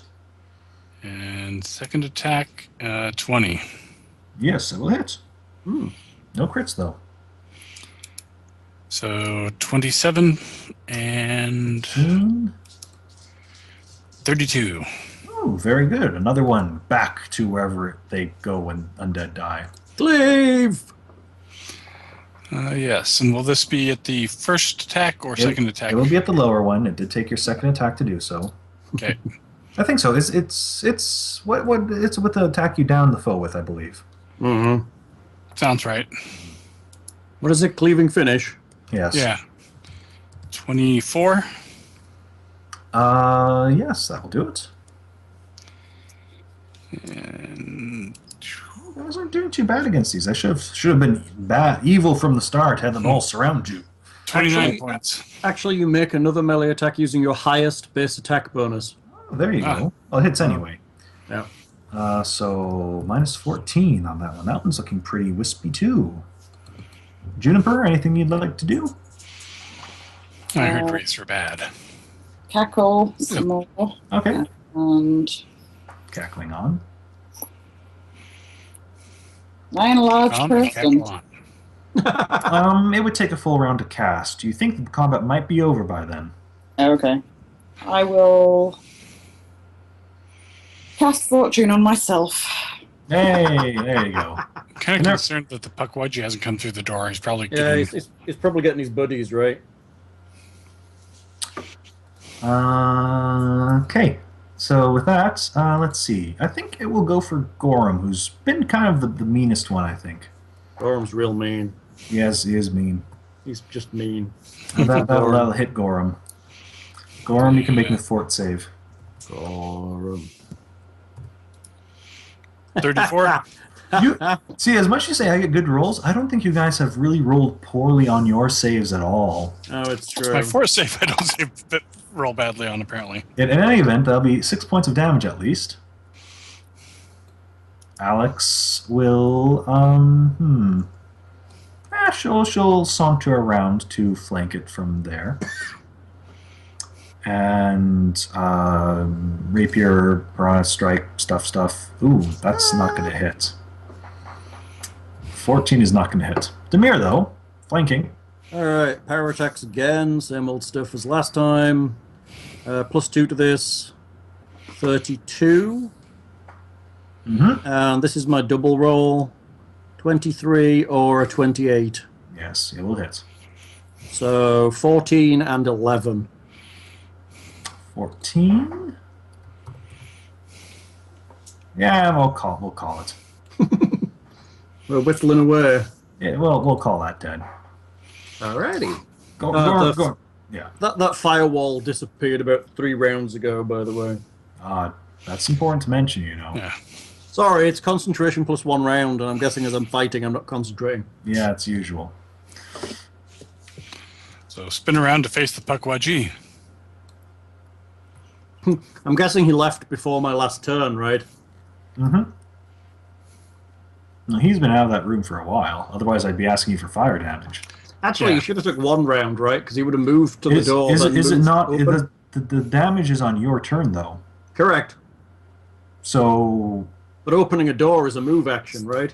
you're assuming that's how he left. Well, you said there was a door opening. Yes. Could have been the door back to the tower. Well, regardless, he'd have had to You move. assume he opened the door. Oh, okay. Maybe someone else opened the door. Somebody I came got in you. or something. Yeah.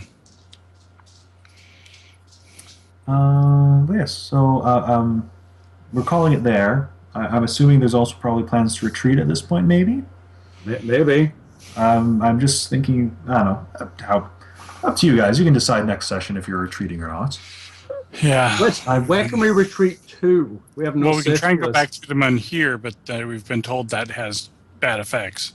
Yeah, that's going to spank us somehow. No, I just a general not moving forward, resting. I should say resting. Yeah.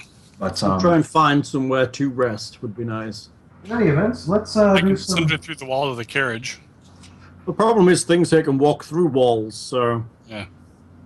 Let's calculate some experience, shall we? Oh yeah, let's do that. Maybe we'll level. So for the Grodare, is 1,600.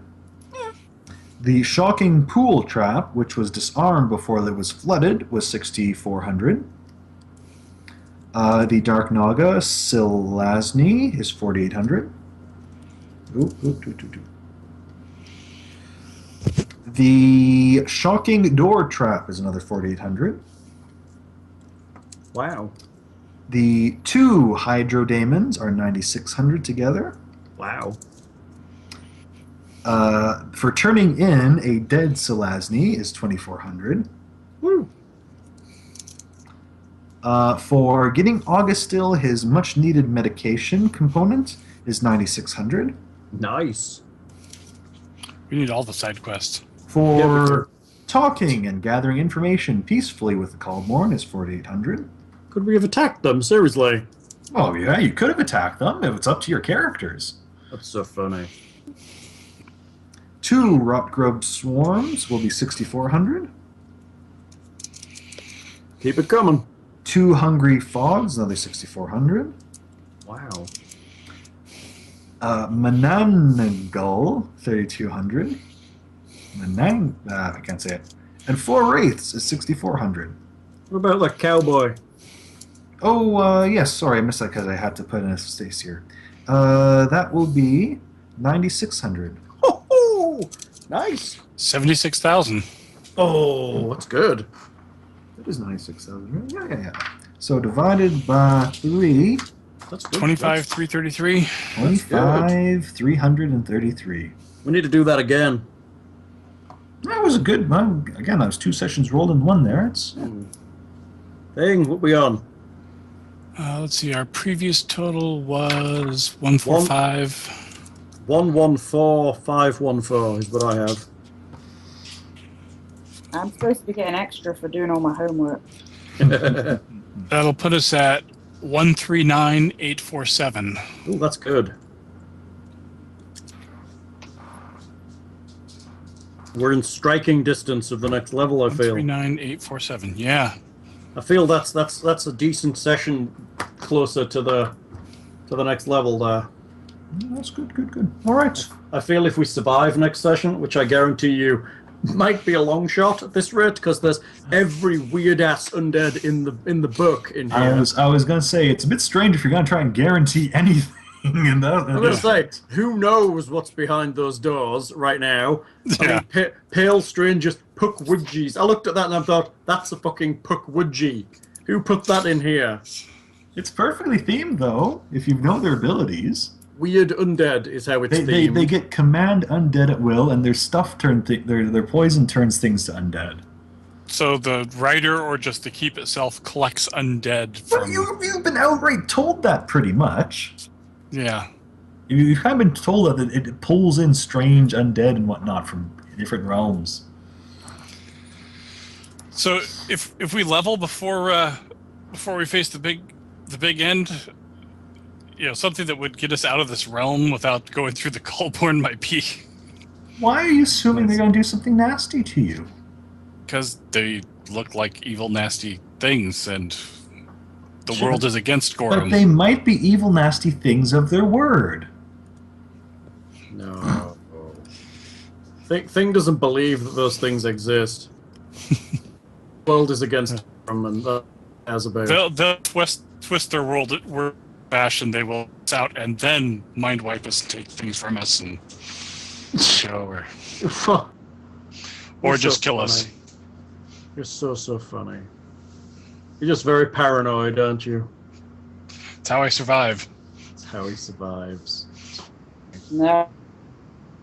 He survives. Well, that too. and hitting things really, really hard. All right. It's a good couple sessions. Cool. Anything else, or shall we say goodbye to listeners? We should That's take probably about good. bedtime. Yes, it's quite late there. Oh, well, it's been fun. All right, folks. kiddo. Everybody, bye. Bye, you bastards. Bye, all. Bye. So lovely.